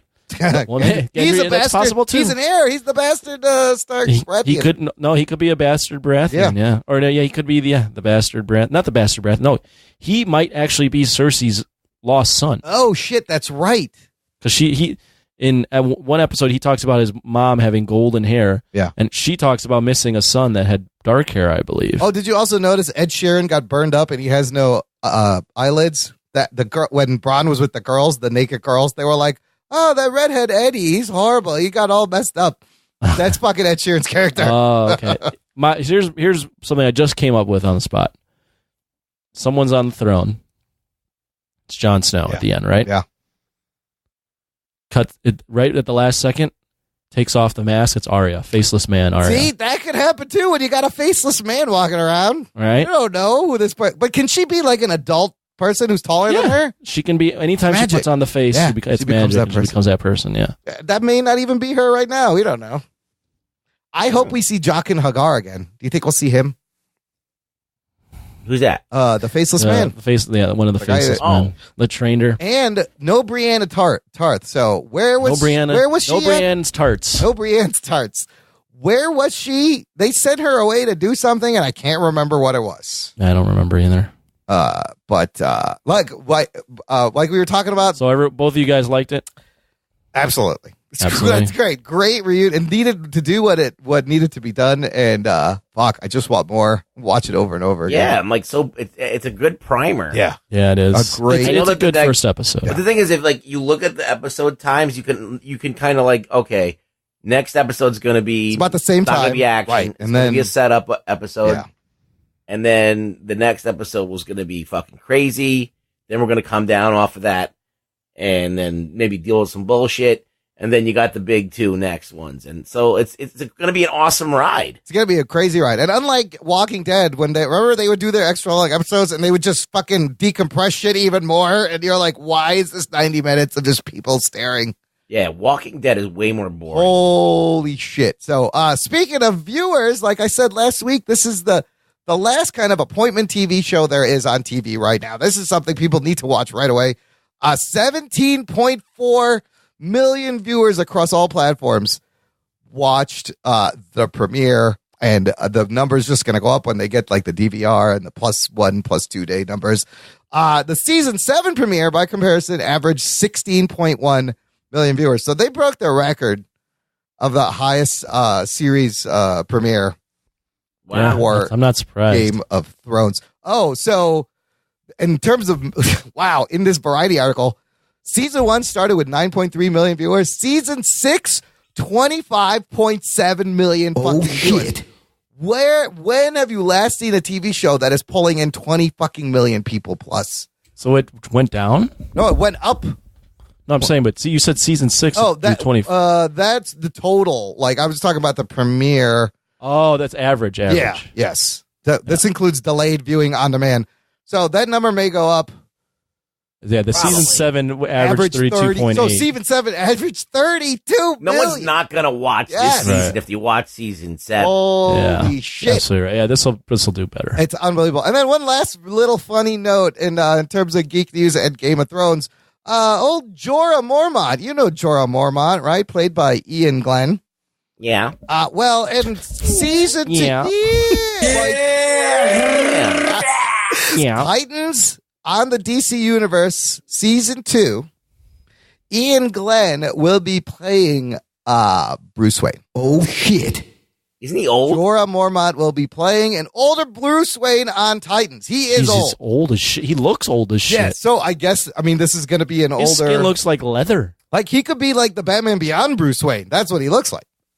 Oh, God. But if he puts on the fucking mask, that's not believable I'm at all. surprised that they're actually introducing a Bruce Wayne on a fucking TV show. That's But not David Titans, Mazouz. Wasn't he already like a young dude that kicked everybody's ass? No, that was. Did you not watch it? I don't want to spoil it. That was. I saw it. Yeah, but it wasn't real. Remember, Ruggs? Yeah. It wasn't that. But still, the dream would still be the same. Right? Why would he be dreaming about? Well, but maybe Batman he goes from the to past? meet Bruce in person, and he's actually old now. I don't know. But Jorah Mormont, Bruce Wayne, season 2 of Titans. Maybe they flash forward to Batman Beyond. Maybe. Who knows? That show, I don't know. I love Doom Patrol, though. All right, let's do, I got a News from the Nation, Game of Thrones edition. We're going to hit this right here. It's time for News from the Nation. It's time for News from the Nation.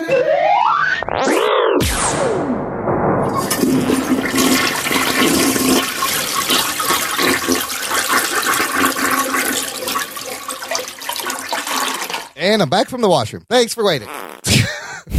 This is the section where I pull comments and questions from our awesome Facebook group, Jock and Nerd Nation. First of all, shout out to Blake Braden for putting up the spoiler thread for episode 1 of season 8, Game of Thrones. I have tasked him to do this for all the episodes moving forward, so I don't have to do it. So thank you, Blake Braden. Thank you, Balake. You Blake is in charge of the spoiler threads. Seth Morgan says, best line of the night. This is a good line. He's got blue eyes, kill him. And Tormund says, I've always had blue eyes. That was great. That's fucking great. Barrack and Tormund and the flaming sword. Brian Goff, another great line we forgot to talk about. I like Tyrion because I have balls, to Varys. That's like the first piece of dialogue is, you have no balls. And then what Varys is like, you don't like dwarf jokes, but you're going to make eunuch jokes? And he's like, because I have balls. Right. It's fucking great. Trevor Lloyd has a comment and an observation. I don't understand why Bran is insistent Jon knows the truth of his parentage. Bran knows above all the real enemy is the White Walkers, and telling Jon who his parents are only causes issues between the already fragile alliance between Jon I think that's a power and move. Daenerys. Power move on Bran's part, Yeah, but he told Sam to tell him. I thought it was interesting that he didn't tell him himself. exactly. So he's fucking up the Jon. This is a bit It's good for him. Well, look, if Bran knows everything is going to happen, this probably is what's supposed to happen. Yeah. Anthony, comment? Maybe he senses the fact that Daenerys is not the person that should be leading this. Maybe not. Yes. And a lot of people are going to start questioning She's that. got a little bit of that anger in her that's a little irrational. Just wait. We have a great comment about that. I'm glad you picked up on that. Lisa Morrison, best parts of the episode for her, Jon and Arya's reunion, Arya and the Hounds reunion, Arya and Gendry reunion and flirting, Sansa and Tyrion reunion. That was great because the last time they saw each other was when Joffrey died in season 3 and she took off. And remember, and she's like, sorry for leaving. And he's like, oh, that's okay. Yara headbutting Theon. Theon wanting to go to Winterfell. No elephants. Sam's reaction to Dany killing his father almost had me in tears. I felt bad for Sam. And then Jamie's reaction to seeing Bran. All great moments. Man, so many great moments in this episode. Finally, Jess Rivera's got a great comment here. A lot of people suggest Daenerys becomes like her father and goes full Mad Queen. But that would be obvious, and Game of Thrones likes to throw curveballs. So what if that curveball is Aegon gets a taste of entitlement and goes full Mad King? Oh, shit. I don't... There are a lot of thoughts here. They would have to... There's a lot of work to be done to make him go full in Mad 5 episodes. Yeah. Now, speaking of Daenerys, like her whole arc has been... I mean, anything can happen, right? Can Daenerys go crazy? Like she's kind of does have... She has Mad that King little in her. crazy edge. I mean, she burned Sam's parents and his brother, but if you remember at the time, everyone is looking at her. She's up on this, she's commanding this army. She has to do, she's not going to let him get away, but without bending the knee, she has to do something.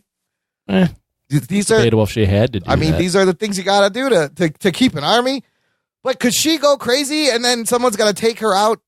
Maybe Jamie sees this again. He's like, I killed your fucking father, bitch. I'll kill you too. Yeah, it's going to be interesting.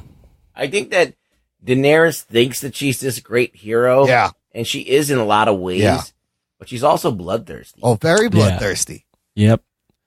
And power hungry. Yeah. And a little bit entitled. Oh, yes. She's like an entitled white fucking girl from fucking Lincoln Park here. Yeah. Okay, I wouldn't go that far. Oh, okay. I mean, she's always, she thinks she's the rightful heir. Yeah. Yeah. Well, this is entitlement. She's trying to earn it, but there's all a sense of like, this is what belongs to me.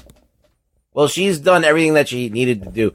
Like, look, fate dealt her a hand with those eggs, right? Yeah. Right. Yeah. She got them as a gift. Yeah.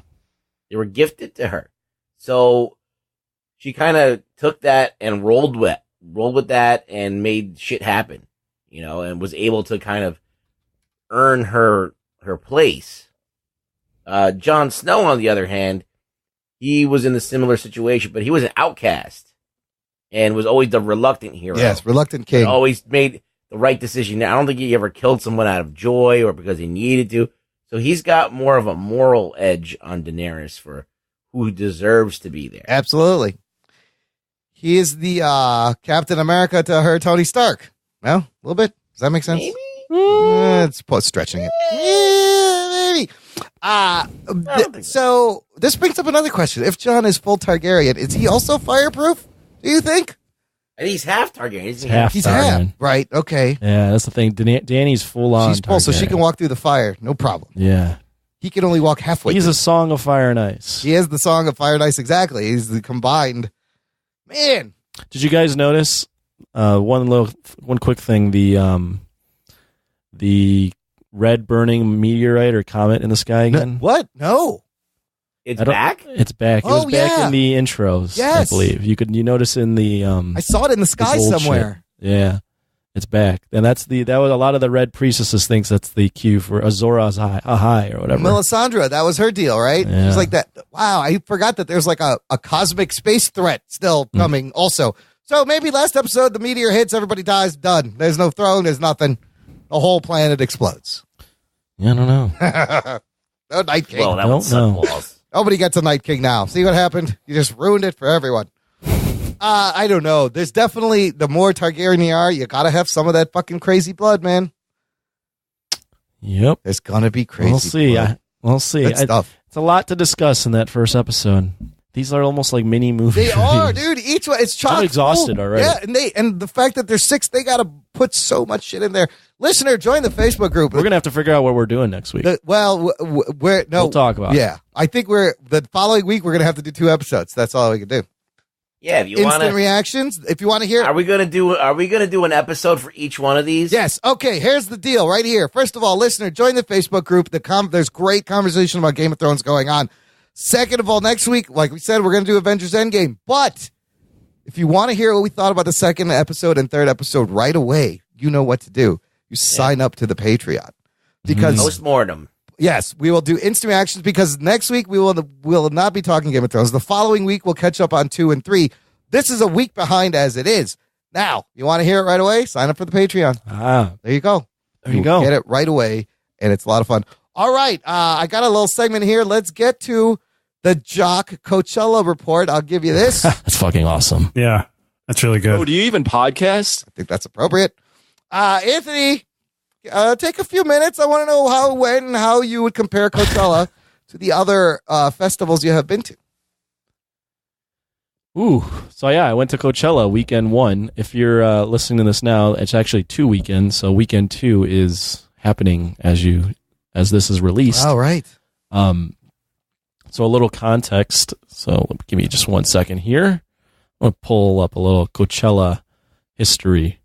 So Coachella was created back in '93. Oh, wow, is that right? No, that's not right. That's when Lollapalooza started. No, I lied.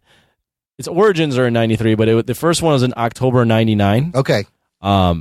Just 3 months after Woodstock. So it was basically the kind of like the antithesis to Woodstock. Like Woodstock was associated with these big like bands that were like very heavy, where this one was a little bit more. They're booking the acts based on artistry rather than just radio popularity. I gotcha. It was the anti-Woodstock. Yeah. So it started in '99. It is completely different now. It is now the festival definitely in the U.S. and if not the world in terms of popularity. Yeah. Like everyone talks about Coachella. You got to be seen there. Yeah. So there's weekend 1 and there's weekend 2. And I'm sorry if this is redundant for people that are my age and know about this. Weekend 1 is the weekend that all the celebs and the Instagram and the models and the Instagram quote unquote influencers are at. Or just influencers in general. So this is the one that everyone wants to go to because it's the first weekend. It's the one where you're going to get all the surprises. You're going to see celebrities. You're going to get, it's just that's the one you want to be at. There's all the pre-parties, the post-parties. That's the one you want to be at. Weekend 2 is more or less just about the music that entire weekend. I wanted to go to weekend one because why go to the sequel? Go to the fucking premiere. If you're going to go to Coachella, go big.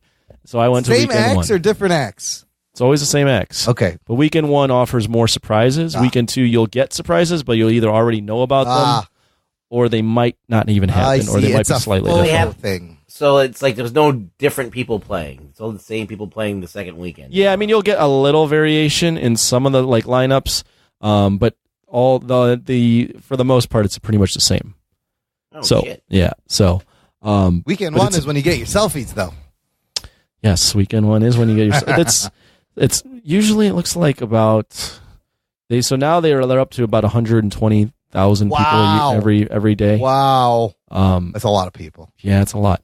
So as far as what Coachella is like, one of my coworkers sent me a tweet that was absolutely appropriate for what Coachella is. It is basically the influencer Olympics. Ugh, I hate that word. I throw up in my mouth every time you say How do you influencer. feel about that, Anthony?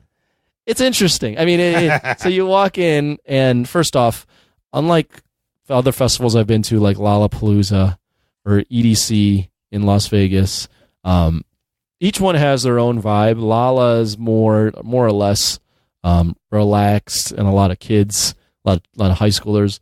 EDC is just fucking crazy. Like everyone's dressed crazy, like bright colors, tutus, wrist, like tons of beads, like pixie pasties. wings and shit. Yeah, just like fairies, like fairies, everything is like you're like in a dream world. Yeah. You walk into Coachella, and first off, and we kind of participate in this too, me and my group, but you walk in and everyone is, it's like probably like 80 to 90 degrees out in the day, but everyone is dressed to the nines. Yeah. Like the most fashionable stuff that people could wear outdoors, they're wearing it. Yeah, like everyone is dressed up. And for a lot of people, I'm going, how the fuck are you wearing that in this kind of weather? But that's beside the point. So everyone's dressed up really nice.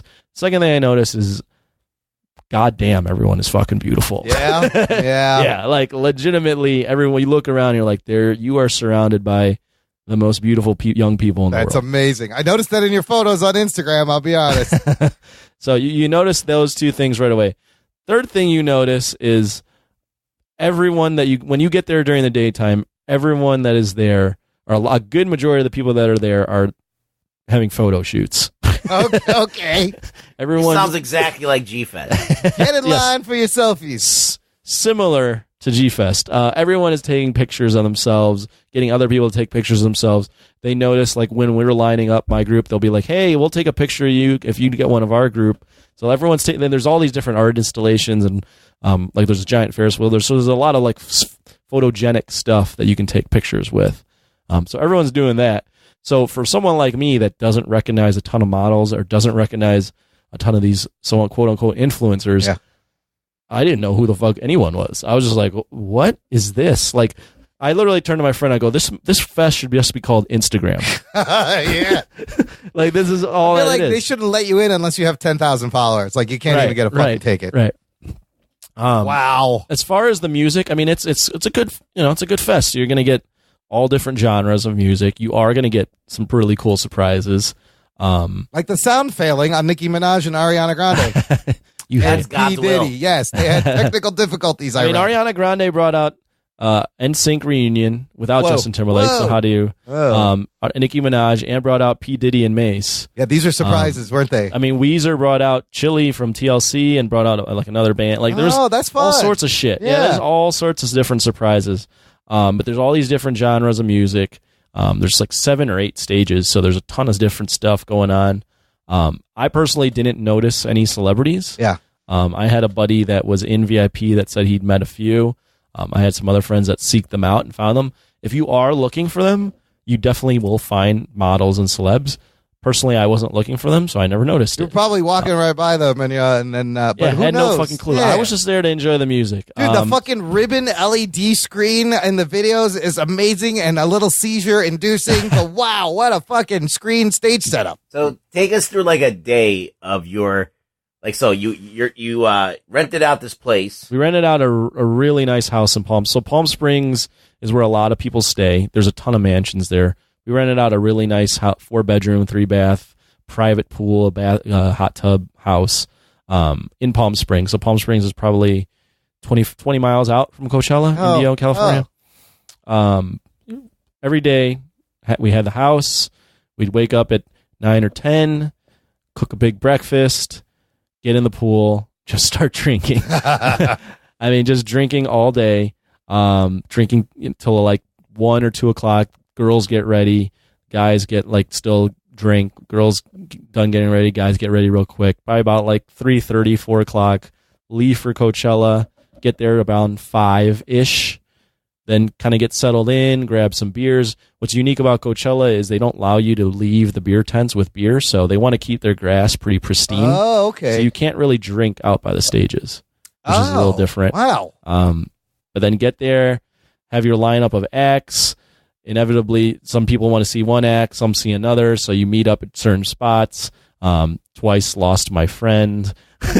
Twice I were looking for my friend at the end of the night, looking in medical tents to see if he's still alive. So that's always fun. But yeah, and then it goes till about 1 o'clock in the morning, and then it is a little bit of a nightmare getting out of those parking lots. So you get home at 2:30. Oh shit! And you sleep. Take a shower. Immediately shower because you're filled with dirt and dust. The dust there is a no joke. The molly's coming out of your pores. You're taking so much of it. Is it dust from what? Wow. The desert. So when you're going to the parking lot, it's just desert. Dust storm. Yeah. Yeah. So you're breathing in all this, and you're literally the next morning. If you don't wear a bandana across your face, you're just coughing up. Wow. Actually, so that's why everybody's wearing ninja masks. Yeah, no, it is. That's legit. Yeah. Oh, I thought it was some kind of you're in a cowboy. Yeah, you're in a gang. No, well, at an EDC, if you see people wearing ninja masks, it's because they're huffing Vicks or something. Yeah, they got shit on this. They're legitimately just covering their face. You mentioned the Molly thing. Yeah. At EDC, you walk through if you're leaving the stage and you walk through the crowd, you look at people's eyes and they're so rolled over and glazed back. Yeah. You're like, everyone's dead. Yeah. But or just bobbing their head. You walk through Coachella. I personally don't think there's a ton of people doing drugs. Oh, really? I think a lot of these people are there to look good and be there and be seen and be taken pictures of. So they're gonna want to not look like shit. Yeah, so they don't ever want. There's not what a lot are of they people. Doing? They're just standing there. Yeah, there's people standing there, getting into the music. You know, keep in mind too, you can't bring alcohol out, so you can't really get fucked up. So when you're watching the music, you can't drink. Right. Unless you can't drink. Oh, wow. So, all those people were not drinking in this fucking video. Unless you hang out in the beer garden, which is a little further away. Yeah. So, yeah, overall, I mean, it's a fun time. It's definitely a great experience if you're into festivals like I am. It's not something I think I would do annually or maybe ever again. You just needed to do it once. But I needed to do it once. I will say the first night, when you're at some of these stages, watch out for pickpocketers. I did get pickpocketed the first night. Fucking story, dude. How's the petty crime there? It's not great. It's not good over there. It's a dangerous place, this Coach. Hey, if you're going to rob people, rob them at Coachella, I guess. So I was walking around with my phone looking for two of my friends at that stage. It's called the Sahara stage, where there's a ton of LED ribbons and all that. I had a little too much to drink, so I was a little out of it. And where's your wallet? Wallet's in my left front pocket. Front pocket. Okay. And I'm looking for my friends through this stage. I'm looking at my phone to kind of get an idea of where they're at. Get bumped a few times. That's not a big deal. You get bumped all the time at these festivals. 100,000 people there. Yeah, there's people going in all sorts of different directions, especially when at a stage it's really crowded. Get out of the crowd and realize, oh, fuck. Oh, shit. My wallet is gone. You got Oliver twisted, motherfucker. I got my wallet taken from me. So probably a 12-year-old, too, that did it. Might have been. Did you have to get on the phone and cancel all your credit cards and shit? Well, I wasn't going to do that at the fest. So luckily, I went to my friends. They were like, oh, fuck, this is crazy. What should we do? And one of my friends, I was really calm about it. One of my friends was like, hey, I know you'll be able to get on a plane without your ID. And I would go, great. That's all I needed to hear. Okay, I'm good. So I was cool about it. All I did was when I got home, I just canceled all my cards. Luckily, nothing was taken. Looks like all they really took was the cash that I had. I had to cancel all my cards and get a new driver's license. Not the worst thing. And the good thing about Coachella is they don't check your ID coming in. Oh my God, no! So I was just getting in. Just let anybody in. Yeah, and then my friends would you need a wristband to go in the alcohol areas. Okay. So my friends would go get a wristband, take it off, and just put it on me.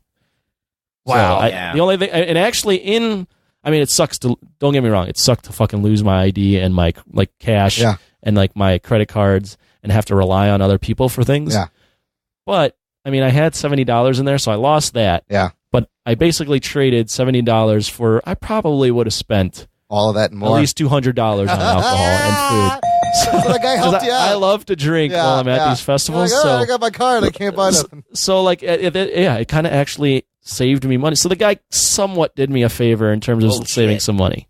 Always get pickpocketed. That's the lesson here, people. Who was your favorite performance of the whole time? Wiz Khalifa. Okay. For sure. Yeah. So let me tell you something. I follow you on your personal Instagram, and I'm looking at these fucking photos. And this looks like the set of a CW Asian show with hot people. I'm like, what is this? HotAsians.com? Goddamn. These are people I normally loathe and hate because they make me feel bad with their perfect fucking photos on Instagram. And you were there with them, and you're one of them. And I'm like, how am I even friends with this motherfucker? Look at those abs. What's going on? Amazing. It looked like a photo shoot in your fucking Instagram, and you guys weren't even like, you were just fucking around.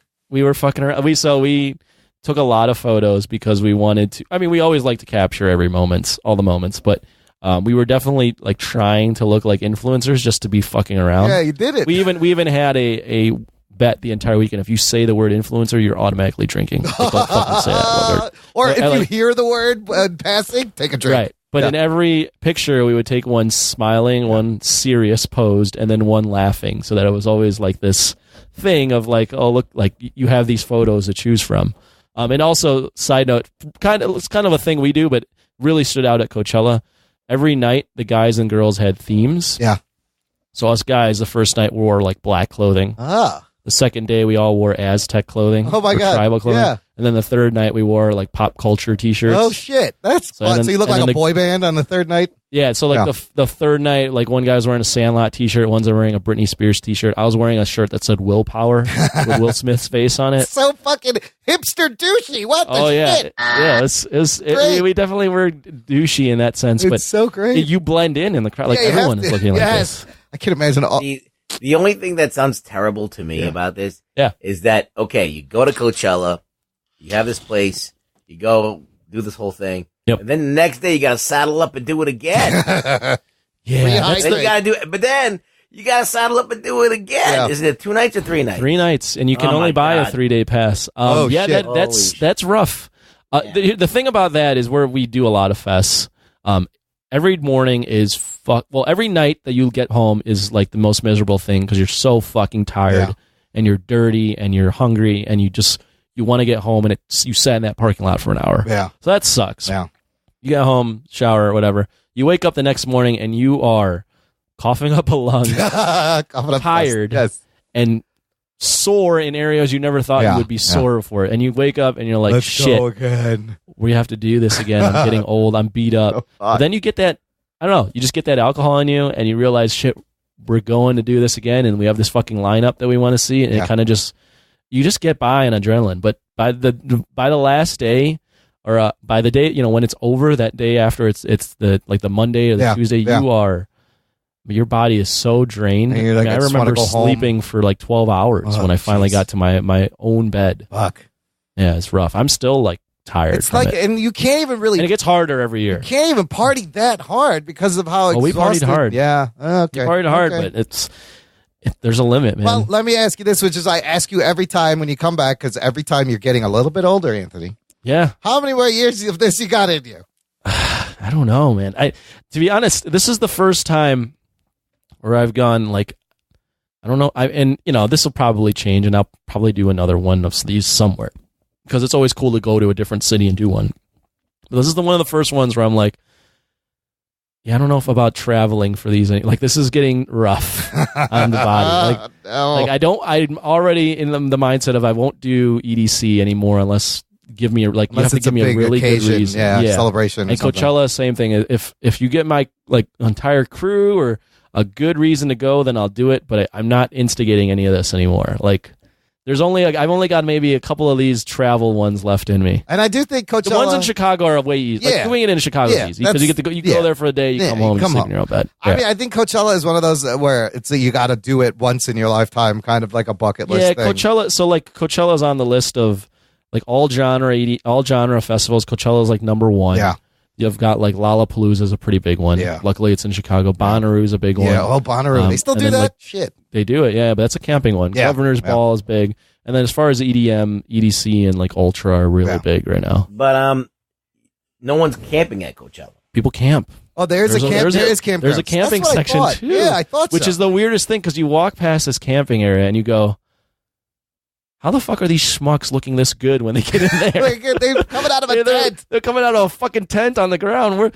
They're using some communal shower. You got a fucking shower and a sink in there? How's this happening? They all have their own makeup fucking stalls in the tent? To me, that's the weirdest thing is you camp at a festival that you are supposed to look your absolute best at. See, I don't understand this because the one camping festival I did too was called Detroit Lakes. It was a jam band festival, so smelly hippies everywhere, and nobody's showering. You're fucking around with all these. It's terrible. But that's what was great about it is that it was hippies, and you had jam bands, and it didn't fucking matter what you look like or how fucking acid you took, how much acid you took. I'm on the boat of I don't know if I can do a camping festival. That was kind of fun. Yeah, there's a festival called Firefly. Oh yeah, Yep. Firefly. Yep. That's not not to be confused with the Fire Festival. Which no, not the Fire Festival. The whole influencer thing reminded me of the Fire Festival, except they actually have a fucking festival, unlike the Fire Festival. And Billy McFarland. What a dick! But people camp at those things, and it's pretty grody from what I've heard. Yeah, it's rough. Yeah, it's gonna get nasty when you got porta johns for 100,000 people. Everybody has the same.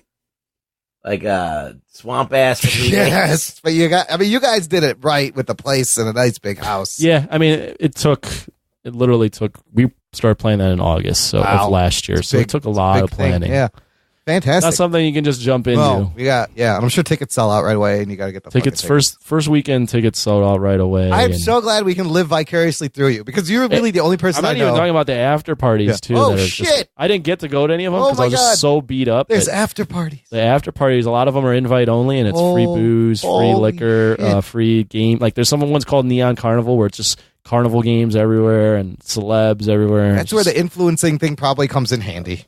Yeah, you have to get on a list. Did anybody from your crew attend, or just not? I had not from my crew, but someone that I know did attend and was trying to get me to go. Yeah, and he said these things were just madness. Like you're literally surrounded by. He's like, you're literally surrounded by so many tall, model-looking brunettes that you become almost desensitized to it. It seems like a weird, fake plastic environment. Like like a dream. Like I can't even imagine. It is a little bit. There's a little bit of that. There's a little bit of this just.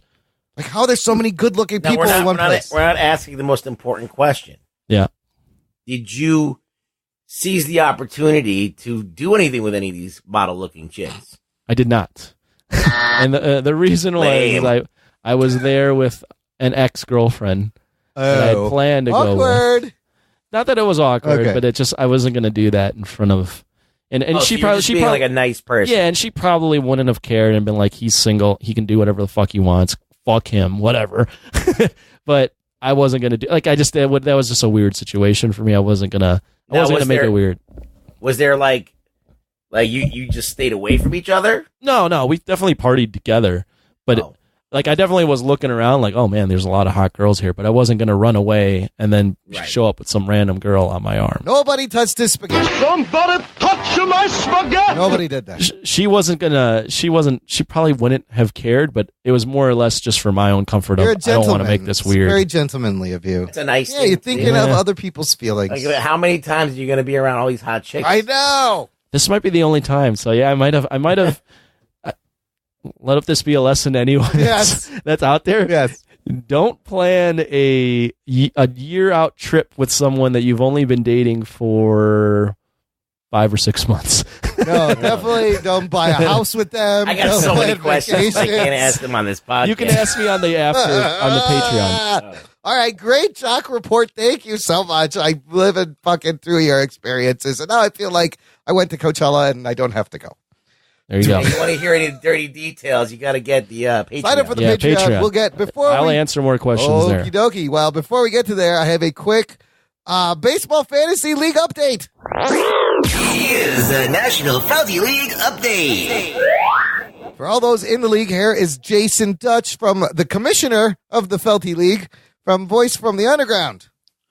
Hello. What's up, Jock and Nerd Nation? This is Jason Dutch with a little bit of an update for you guys on the Nerd League, Fantasy Baseball League. So let's get right into the jazz here.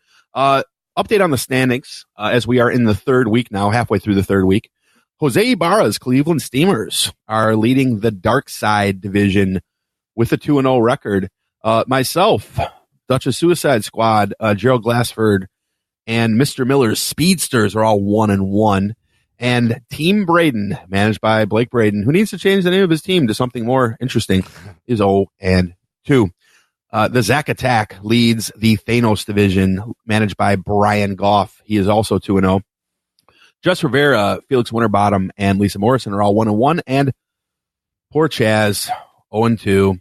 Oh, Chaz, come on. Backdoor Sliders are hanging out, taking it in the back door. Their bottom is very weak. This week, everything's close so far. I'm playing Blake. Backdoor Sliders and Central City Speedsters are engaged in a half-point struggle at the moment. Jess versus Brian, Ibarra versus Glassford, and Lisa Morrison versus Felix Winterbottom in a close one. So, by the way, when it comes to Game of Thrones, it stands on its own. You guys talked about this last week. The only ones that can measure up to it in my book, though, is Sons of Anarchy and Sopranos. So, later, guys. Sons of Anarchy, I'm surprised. I have not watched that, and I didn't know it was that great. Ruggs, would you put it up there as one of the best shows, Sons of Anarchy? I never watched. Ron Perlman's in there, and Peggy Bundy. I never watched it. No. I'm rooting for Lisa Morrison to take the Iron Throne of the baseball fantasy. I want her to win it all because she's badass. I don't know. Chaz, get some points. I don't know how this works. Come on, Chaz. Come on, bro. Ruggs, where can the listener find you? We're going to wrap it up. You can find me on Twitter at Really Rug Boy. At Really Rug Boy. Find him poking at celebrities. Yeah, I'm not really doing wars like I used to. Yeah. I'm just doing like, I'm doing like hot fire insults. Yeah, like hot takes. Hot take, yes.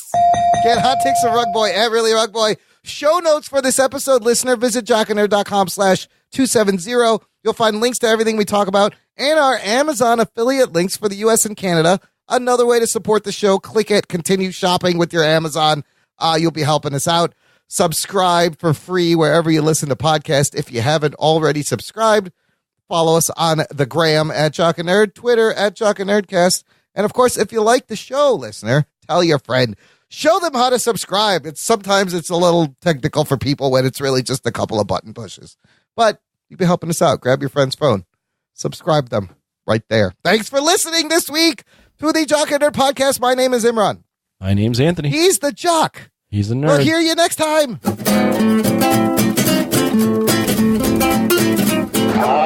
Yes. I see that you know your judo well. Get your hand off my penis. Get your hand off my penis.